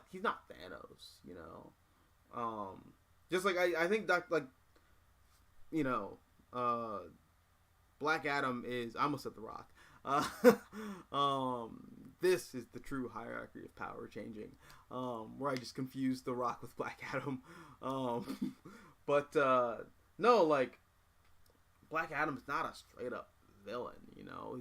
He's an antagonist for sure, but he still loves Kahndaq. He still loves his people. He still loves his nation. And again, he's not Darkseid. He's not a malicious force of nature, like Trigon or someone. If one of those characters showed up and tried to threaten the Earth, Kahndaq is a part of the Earth, so Black Adam would be there to defend humanity. So yeah, no, I think Black Adam is really interesting as a character, and it's funny, the movie, just based off the trailers, I feel like I already know what the story is gonna be, and I've seen a lot of people kind of hesitant and afraid that the film is going to, try to make Black Adam a good guy, and You know, he's gonna join the heroes and be a part of the Justice Society. I don't think that's gonna happen at all. Like one of the things that comes with watching all of these comic book movies and shows is that you can kind of easily piece together what a movie's gonna be based off the trailer.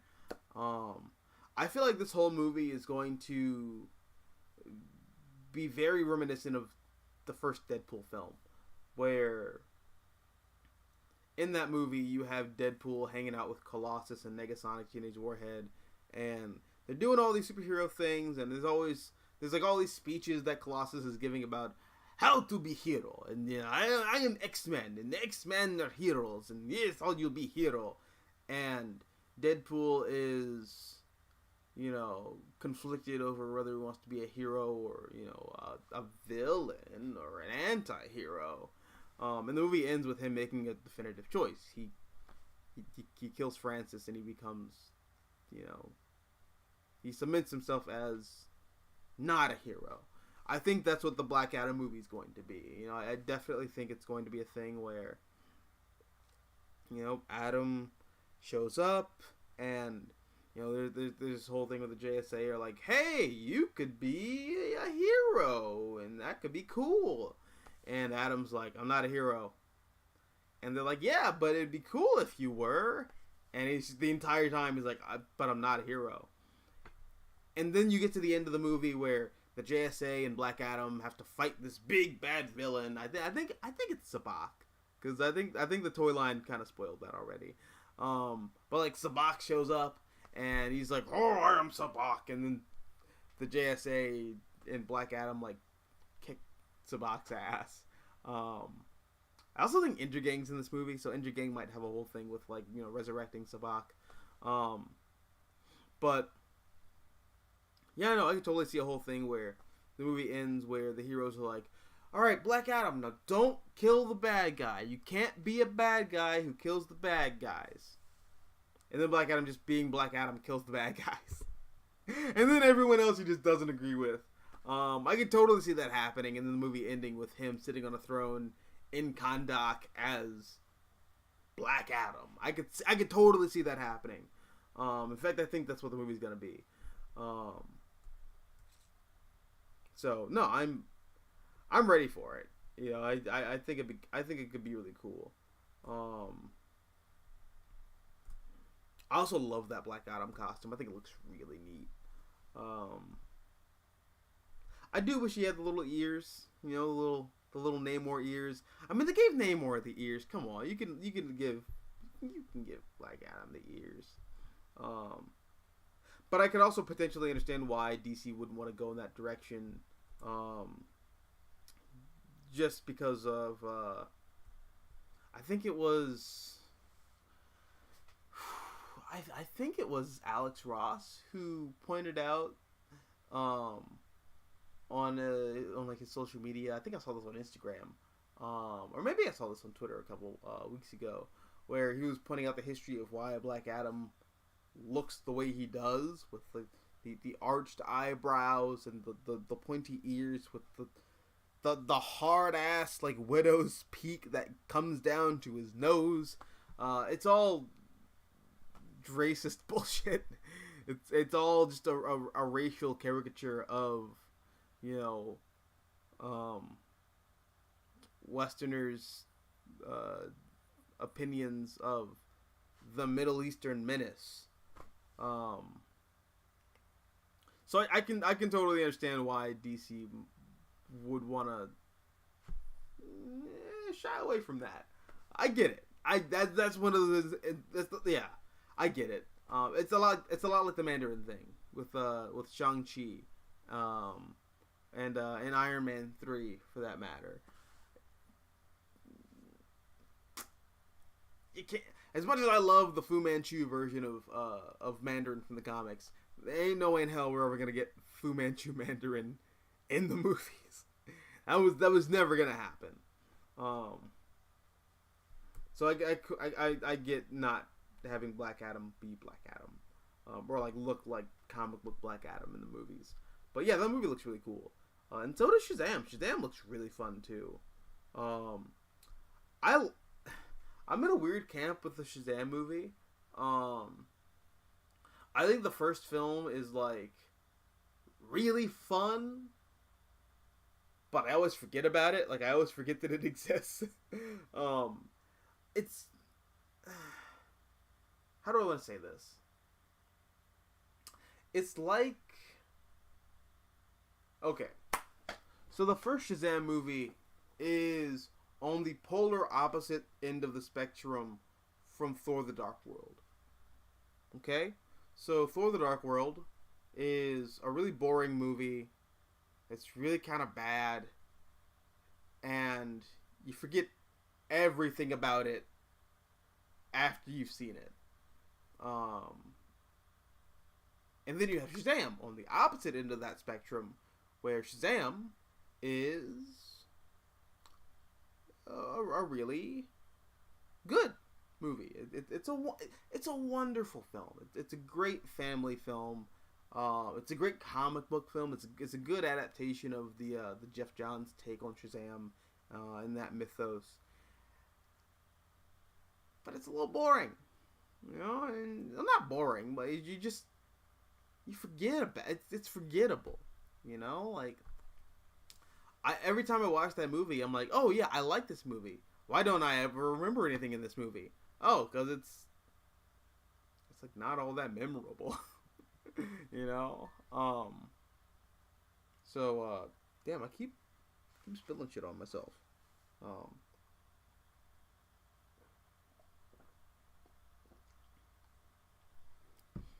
But yeah, no, the a lot of the visual effects for this movie look really good. Definitely a huge upgrade compared to what the VFX budget was for the last Shazam movie. I feel, not feel. I mean, it's evident. This movie just looks better than the first Shazam movie ever did. So yeah, no, it looks fun. You know, I just hope it's, you know, not kind of milk toast and forgettable like the first one was. But also like still, you know, is a good quality film like the first one was. I also love these costumes. I know a lot of people were bitching about how they changed the Shazam costumes. I think these look really good. I think these look way better than the costumes from the first Shazam movie. I don't care. I think they look great. Let's see where the chat's at.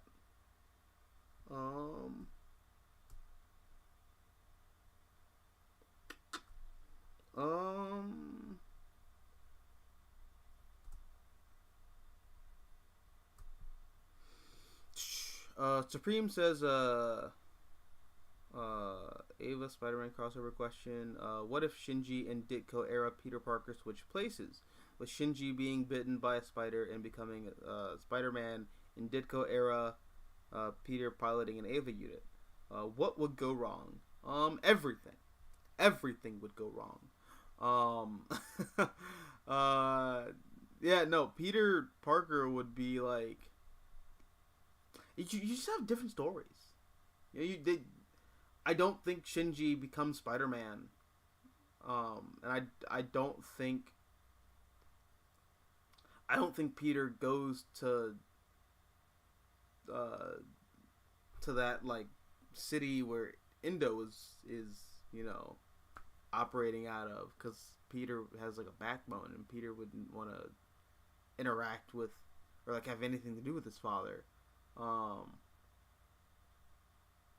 So yeah, no, like they would just be radically different things. Supreme says, on Miss Marvel, what would an Ultimate Universe of version of Kamala be like? An Ultimate Universe that is post-Trump and post-COVID. Well, see, the thing about that is, I'm sure Donald Trump wouldn't be president because I think the presidency would be different because Washington, D.C. got blown up by the Maker. I'm not sure if you remember that happening, but that's like one of the first things the maker does after Ultimate Doom.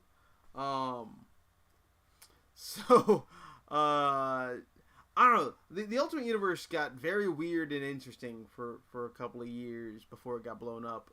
Yeah, no, I would be very interested to see what an Ultimate Universe version of Kamala looks like. I mean, the Ultimate Universe is back now. You know, in theory, you can do more weird stuff with the Ultimate Universe because Bendis brought it back. But we'll see.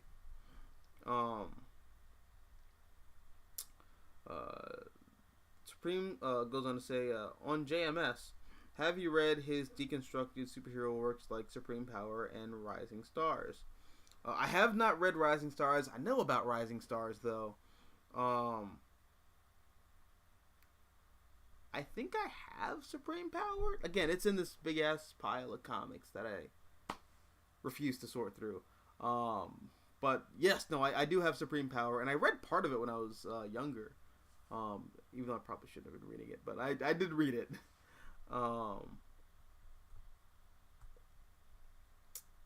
Any opinion on... There we go. Any opinion on Across the Spider-Verse animated movie, and do you believe that movie... I got a fly in my face. Any opinion on Across the Spider-Verse animated movie, and do you believe that movie will be better than the new Spider-Man animated show freshman year? I didn't talk about freshman year. Okay. No, I don't think that Across the Spider-Verse will be better than freshman year. But that's like just a deeply personal thing, because I think freshman year will be everything that I've ever wanted in a Spider-Man thing. It's basically Spectacular Spider-Man, and Spectacular Spider-Man took place in a larger Marvel universe, and I'm here for that. You know, that's what I want from Spider-Man, dude. That's everything I could have asked for. Basically, what if MCU Spider-Man felt like Spider-Man? Fuck yeah, I'm into that. I'm so excited for freshman year. And there's like some weird stuff about freshman year too that like I like never knew I needed.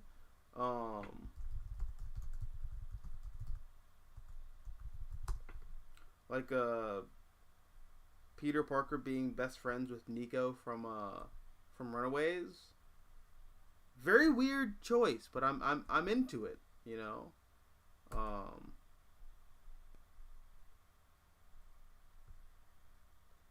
Like, okay. And this, okay, so there's like a lot of like weird go away. Exit. Jesus, Google.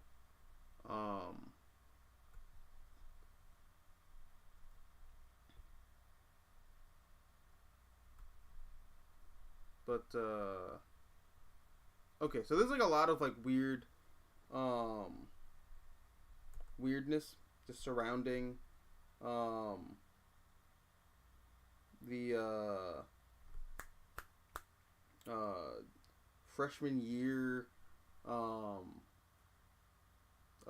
like series. Like, people don't know if it takes place in the MCU. People don't know, like, you know, oh, like, is this connected to the MCU, or is this MCU Spider-Man as we know him?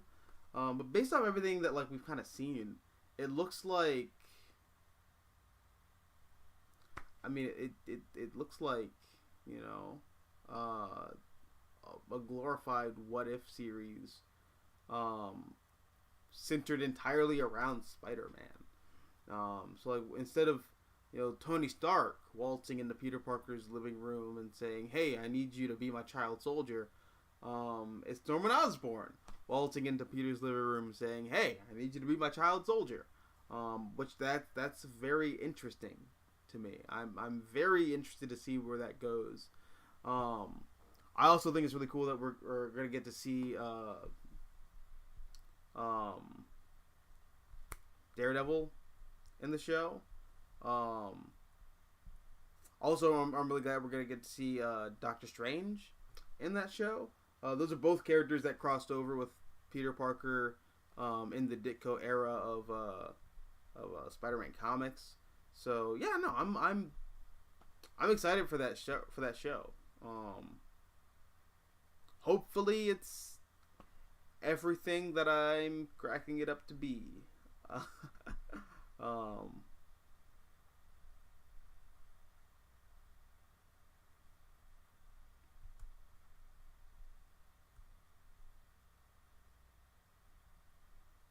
But back to the DC stuff.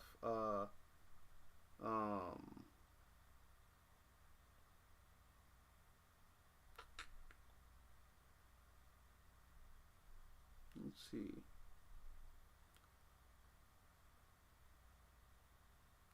It's weird. I keep getting like all these like fucking like welcome to Wegmans kind of things. Oh, cause this is like kind of doxing me a little bit, but like, you know, I live in Virginia, so like, I'm not sure you guys know how like the DC, Maryland, Virginia area is broken up, but like it's actually not that big. And there's like a bridge that goes from like Washington D.C. into like, you know, Virginia. I live on the other side of the bridge, and like across the bridge, I think a new Wegmans opened up. But yeah, I don't know. I'm getting all these. It's bizarre. Google, get better at surveilling people. Wrong state, bud. Wrong state. No further Flash projects coming out. That makes sense. Unfortunately, I hate it, but it makes sense.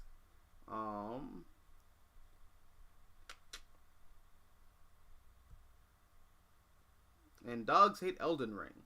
Oh, I hate dogs in Elden Ring. I don't know the context behind that, but oh fuck, that's horrifying. Well, I don't have Elden Ring for that very reason. But yeah, let's see. Supreme says thoughts on fan fiction. You mean porn? Kidding.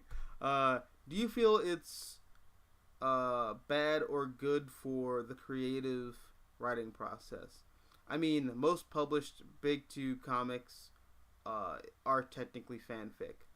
Well, I mean that is the best way to look at it, and like they're all. You're not looking at the original creator's vision. You're just kind of looking at some dude who grew up reading a thing and liked a thing, working on the thing now, deviating really hard from the original creator's vision. So yeah, like a lot of the comics that we like take in, and like a lot of the stuff that like we like watch and read and love from, you know, Marvel and DC, yeah, I guess you could consider it to be fanfic, you know.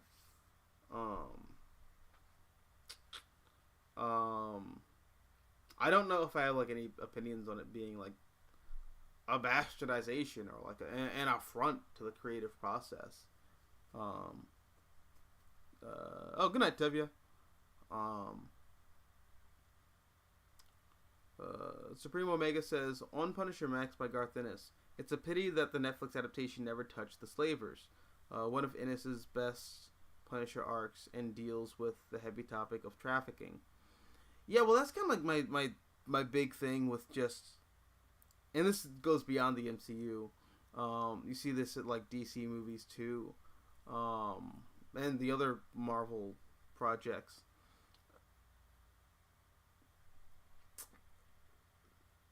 The big thing that I think works with comics is that comics are niche.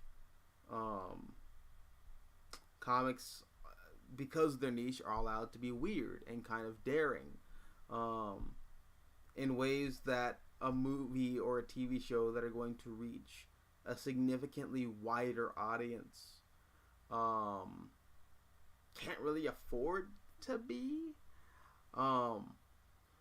which is honestly why a lot of, I guess, for me personally, uh, comic book adaptations fall sort of flat. You know, I don't really see a lot of them as being more substantive, if that's a word, than comic books, because they can't be. You know, it's literally impossible for them to do so. Um, just because you have a lot more cooks in the kitchen and you have a lot more. This is a lot more like, trial and error testing, and you got to keep in mind like what's best for the consumers, because you're still trying to pump a product that's going to make the most money possible. So yeah, no, I get why the Punisher match, or but why much rather the Netflix show did not adapt the Slavers arc, just because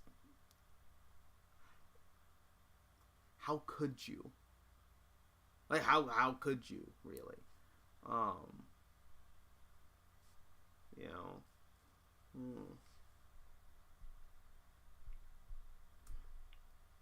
Um, yeah, and John Watts isn't directing Fantastic Four, yeah. Um, on Thor, it's a pity that no one really talks about the JMS run.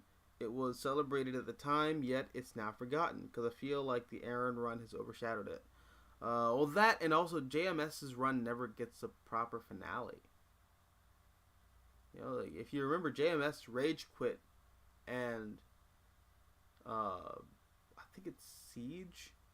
Like he rage quits in the middle of writing the tie-ins for Siege, and then Matt Fraction has to come in and pick up the slack, and then Siege is written.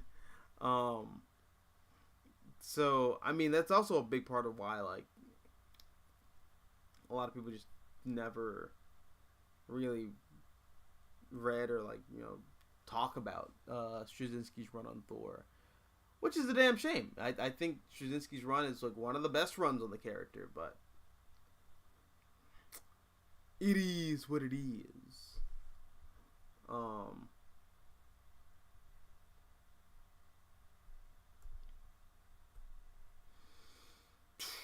Supreme says Ennis argues that the comic code is that one of Ennis argues that the comics code is that one of the big reasons why superhero comics dominate the medium, because the code would not allow for more diverse genres like horror and romance. I agree with him, and you're right. You know, and Garth Ennis is definitely 100% right. I mean, I've pointed to this book like twice now in the stream, but yes, Garth Ennis is 1,000% right.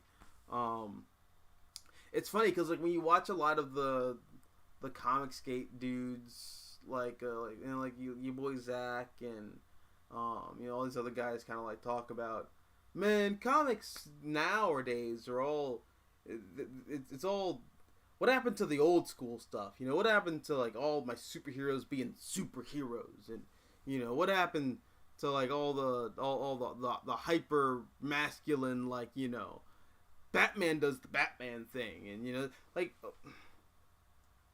a lot of what those Comicsgate guys are reacting to is and like kind of what they want back, I should say, is the compromised survival tactic that the comic book industry kind of like leaned on,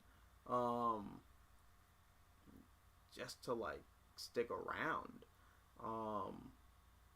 and not suffer like federal oversight. The reason why like from the 60s well into the early 2000s superhero comics dominate the medium is because that's really all comics were allowed to like publish, unless you were like underground with like a tiny like kind of like a pretty pathetic like cult following, you were a superhero comic because that's the only thing that would see the light of day without the government kind of like peeping over a wall saying, "What are you doing? What do you got there? Are those drugs?" So yeah, no, Garth Ennis is like 1,000% right, and it's funny that because like the comic book industry is, I feel, returning to what it was before. It's not, they're not really called the Wortham Trials, but like they're basically the Wortham Trials. Like we're seeing the comic book industry return to what it used to be before the Comics Code Authority completely neutered comics. And it's just so funny that like there's an entire generation of people who just can't stand that. I just think that's funny. But yeah, no, Garth Ennis is 1,000% right, and I agree with him. Supreme Omega says, also on Comics History, have you read Marvel Comics The Untold Story by Sean Hauer? Oh boy, there's some dirty laundry. I'm sure there is. Like, the Marvel bullpen was, to say insane, would be underselling it. But I have not read that, so I'm definitely going to try to get that a read at some point. Adam Quino says, for Marvel. For Marvel! I don't know what we're saying for Marvel for, but for Marvel! There's a spork that I have. It's not quite a sword, but, it's sharp. Stabby, go stabby.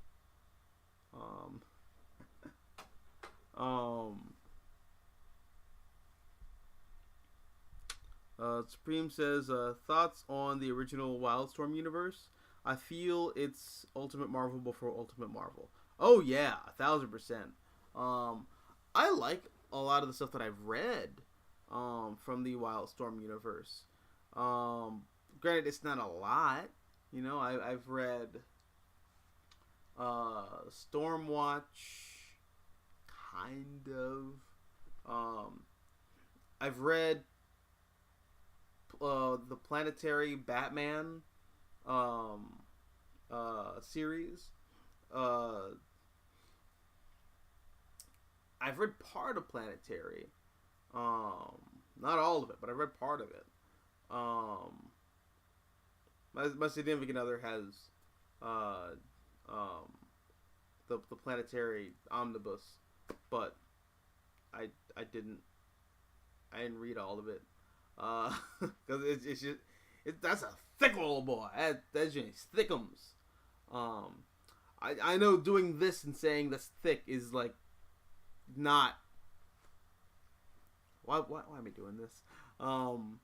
But yeah, no, like it's pretty dense, and I haven't had a chance to like check it out in its entirety yet.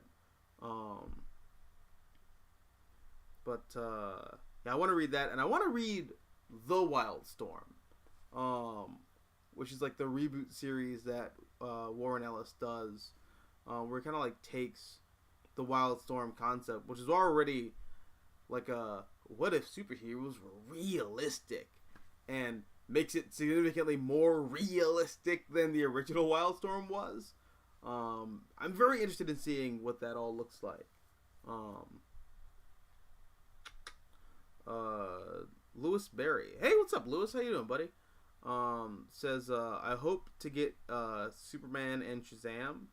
I really hope Superman shows up in Black Adam, or at the very least shows up in the Shazam movie. That'd be really cool.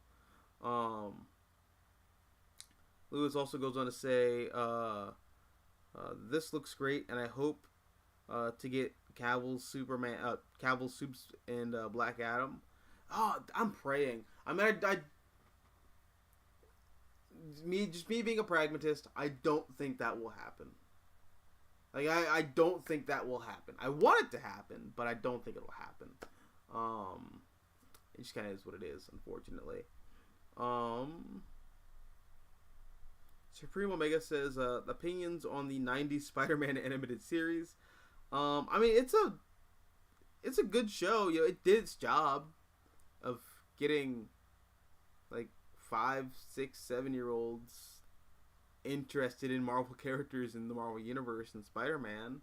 But I don't think it's a great show. If I'm gonna be honest, I don't think it's a great show.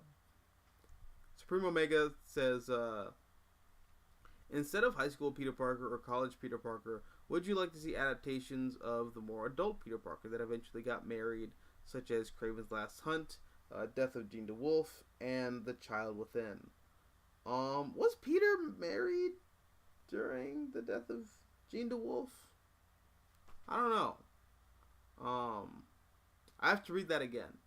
But yeah, no, definitely. I would love to see. Oh man, it would be so cool if Marvel went back to doing those like animated movies, like the old Doctor Strange animated movie and the Iron Man animated movie. I love that animated Iron Man movie. I think it's really cool. I for the life of me, I don't know why Marvel stopped doing those animated projects. They were really good.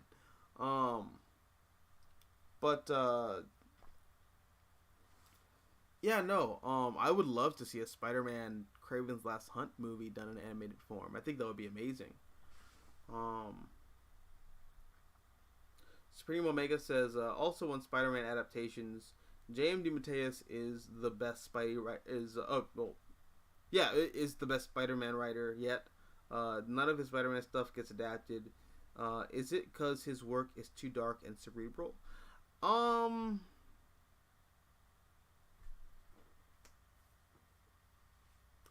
mean, the pretentious side of me wants to say yes. So I'm gonna side with the pretentious side of me. I do think a lot of the J.M. DeMatteis stuff is, I don't want to say too cerebral, but I will say it is darker than what I think a commercial audience is willing to accept. In regards to like a Spider-Man adaptation, I'll say that much. Like, okay, we live in a world where like Man of Steel came out and everyone like freaked out about how it was super dark and edgy. When like really, if you crack open a Superman comic from the past like 30 years, Man of Steel is no darker than, I don't know, Superman Hunter Prey, Superman Ending Battle, Superman, God damn it, like, what's the one where he loses his power? Is that Up in the Sky? No, that's Up, Up, and Away. It's no darker than Up, Up, and Away. It's no darker than Superman Brainiac. Man of Steel's not all that dark. It's dramatic and it takes itself seriously. That's it. Like, I don't know. But because we live in a world where people saw Man of Steel and thought, oh, that movie's dark and that's weird, I could totally see Kraven's Last Hunt getting adapted and people going like, that's dark and that's weird.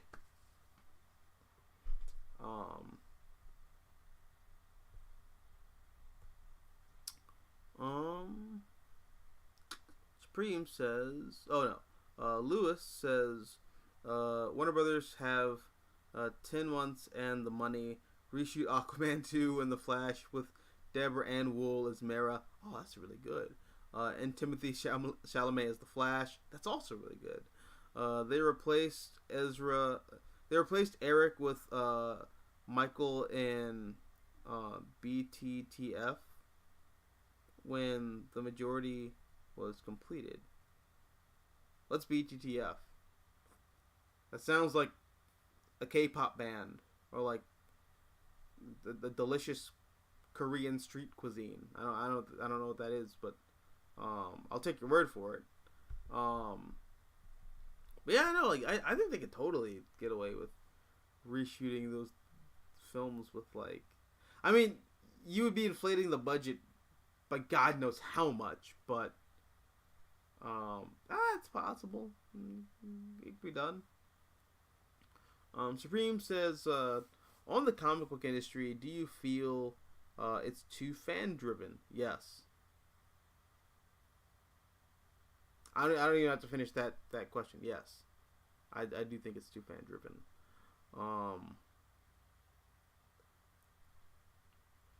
Which morally gray superhero team would you root for?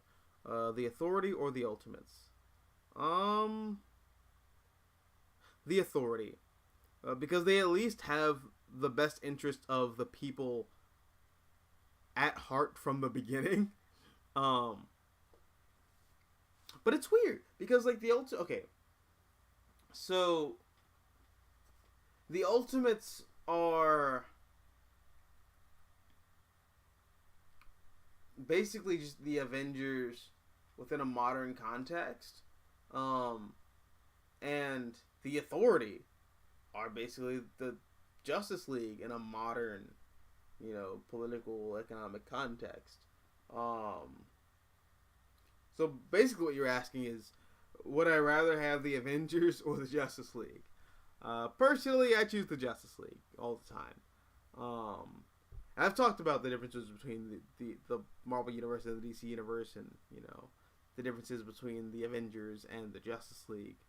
So y'all know how I feel about that. Yeah, I would much rather root for the Authority in that case. Supreme Omega goes on to say, if you're in the Marvel Universe, would you even hate and fear the harmless mutants with useless powers like Beak? Yeah, because he's weird. Just beat the shit out of him with a baseball bat. Just beat the bird right out of him. Ugly ass motherfucker. Speaking of tolerance, let's talk about the comics that I got this week. Since I kind of ran through like all the movie and TV show news, honestly, or at the very least ran through the stuff that I cared about. So plus I kind of want to wrap this up and go to bed. As much as I love talking with you guys, the real reason I do this is because I want to talk about the comics I got this week, and kind of just like starting this off immediately is Grimm. So this is a new comic by Stephanie Phillips, and let me see who this artist is, because this artist is fantastic, by the way. Oh fuck, I just spoiled myself. Where's issue 1? Why did I not get any of the normal covers? Oh, I know why, because I couldn't find the normal covers. Okay, so the artist here is it's one of them one name motherfuckers, like Zendaya, because they're special. But their name is Flaviano, and Flaviano is a really good artist. Like the atmosphere of this is just absolutely gorgeous. I mean, it's basically another Grim Reaper story. Like if you've seen, like one of these stories on like TV or like a movie, or like if you read the old Neil Gaiman Death comic, you've basically read this. But I don't know, I'm a sucker for these kind of stories. I think they're really cool. The artwork like really kind of like is the first thing that like sucked me in. And yeah, no, just kind of like the way in which like death is interpreted as like this purgatory where you go to a waiting room to be judged. I think that's really interesting. So yeah, no, I'm really into Grimm. At the very least, I'm really into the first issue, and I kind of just impulse bought the second 2 issues. Because I have no self-control. But yeah, no. Really good series so far, based off what I've read. And I can't wait to read the rest of it.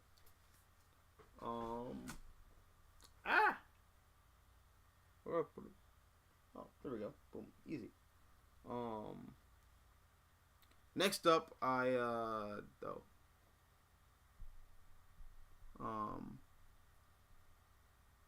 Supreme says, in modern Marvel comics, do you miss characters smoking like Wolverine and Nick Fury?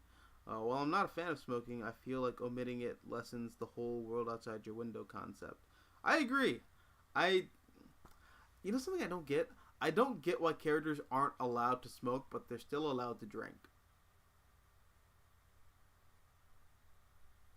I I don't get that, like, at all. Um, like, drinking is just as, if not worse, than smoking. Like, but whatever, man. That's a whole thing. But speaking of Marvel, speaking of drinking, actually, I picked up book 3 of the books of Korvac saga, from Christopher Cantwell and Kafu's Iron Man. I absolutely adore this series. I think it's really cool. For better or worse, this is to Iron Man what Tom King's run on Batman was to Batman. I know that a lot of people are going to see that in a negative way, but I like Tom King's Batman a lot, and it's probably why I like this a lot too.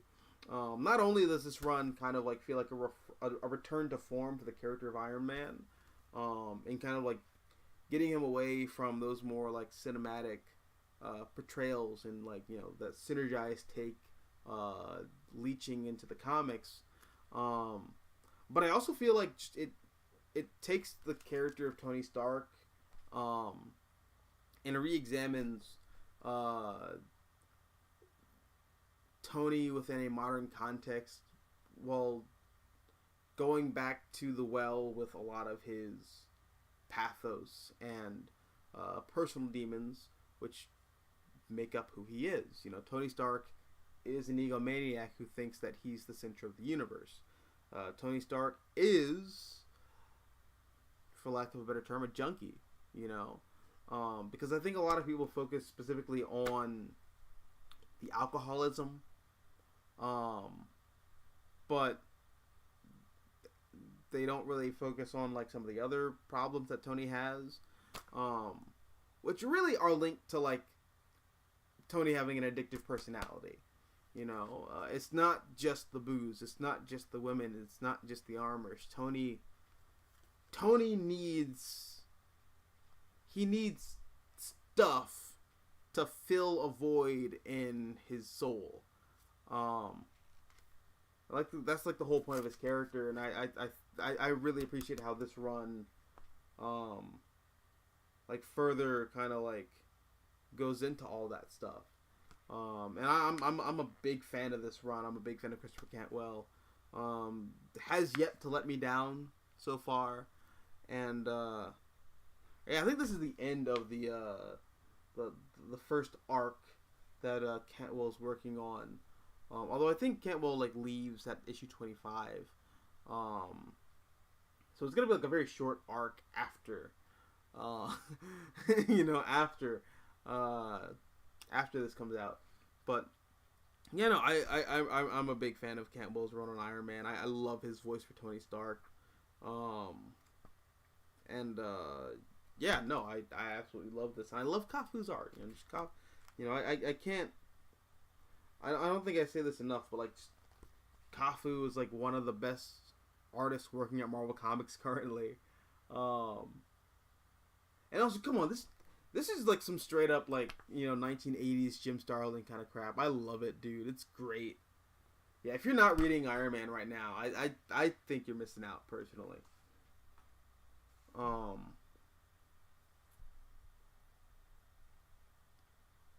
Supreme says, if you were in the DC universe, how would you react? I'd probably kill myself, then come back as a zombie, in the Black Lantern hordes. But then the universe gets rebooted, and then I'm like, I'm alive again. But I'm still living in this crappy ass crazy universe where, like, it's 9/11 every day in every city. I can't go anywhere. I can't escape it. So I'd be a cult leader and then I would lead a whole regime to kill all the superheroes because they're monsters. Yeah, that would be me. And I'd probably die with like I don't know, Black Adam poking my eyeballs out of my skull or some shit. But speaking of the DC universe, and speaking how living in such a world would just be an absolute hell on earth, Superman Space Age by Mike Allred and Mark Russell and Laura Allred, who's I think Laura Allred colors all of Mike Allred's work. So yeah, no, but yeah, no, this comic is great. Like I absolutely love this comic. The best way that I can pitch it is that it's basically Superman life story in a way. Like how Spider-Man life story and Fantastic Four life story, you know, examine the characters of like Spider-Man and Fantastic Four, but in real time. This kind of does this with Superman as well as the DC universe as a whole. And they do a lot of really interesting stuff where, you know, they insinuate that like the Cuban Missile Crisis is Superman's call to action, and how Clark goes off to become Superman because he's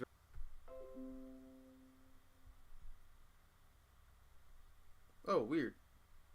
But you know, the whole thing with like the military industrial complex just like rearing its ugly head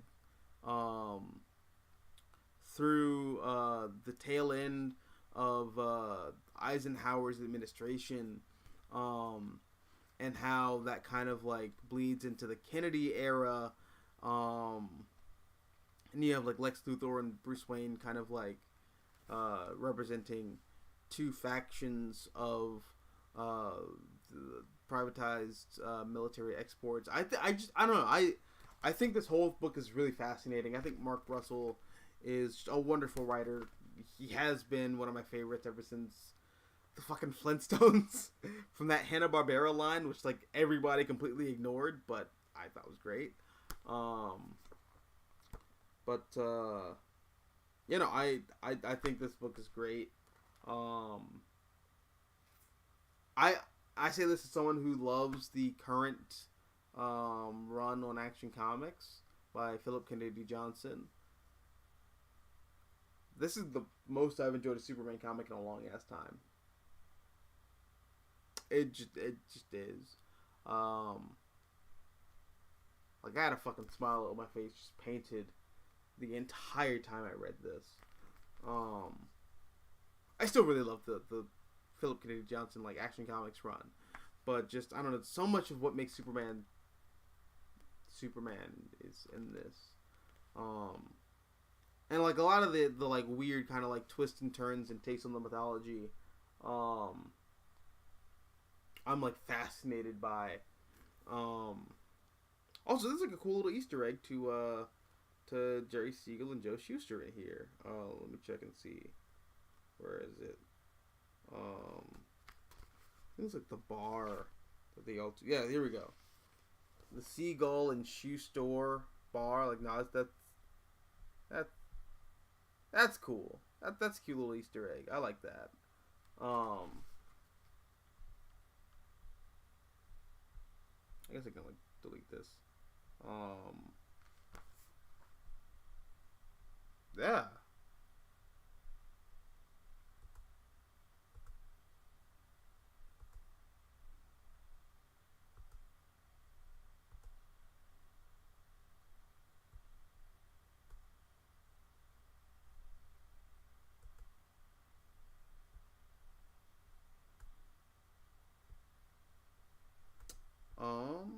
Yeah.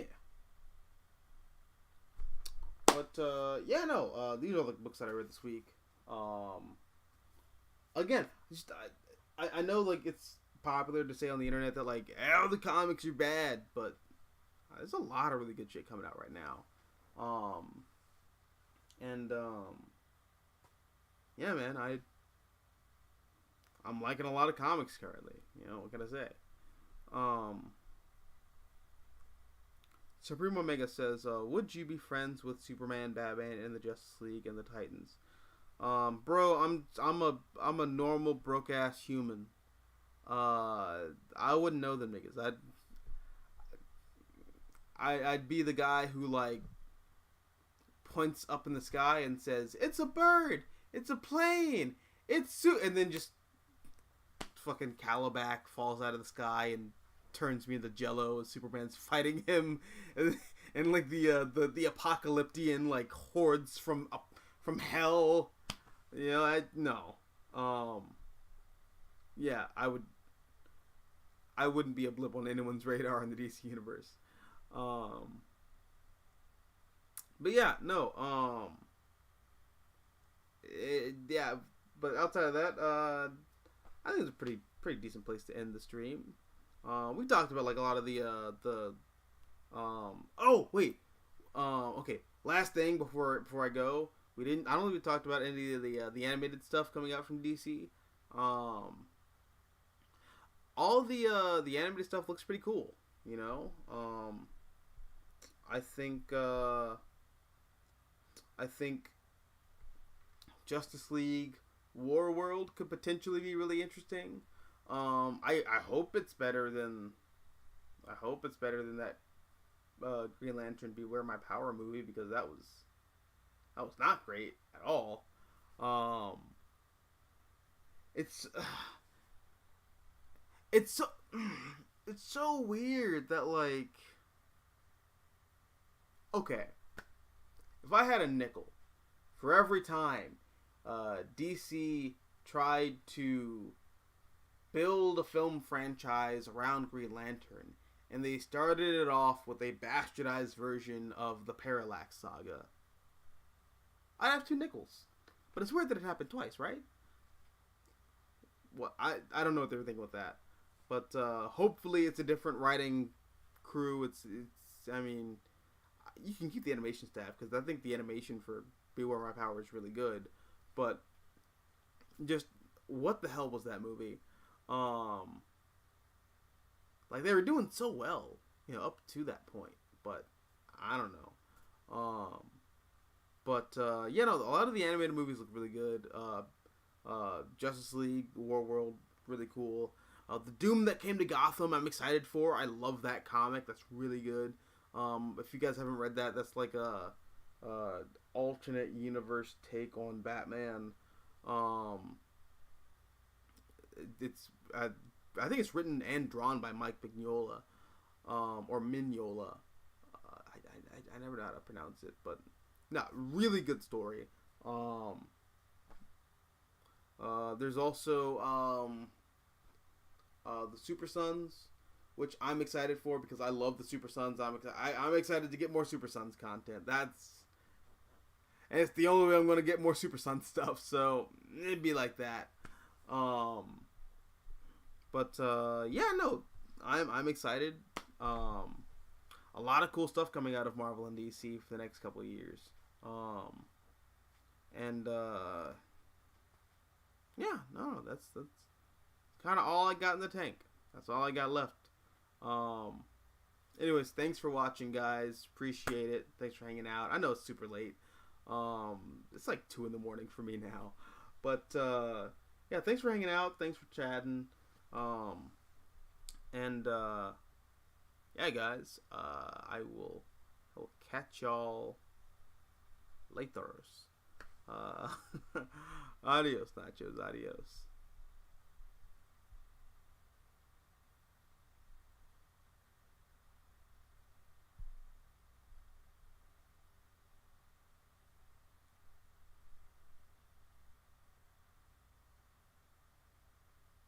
Oh, crap.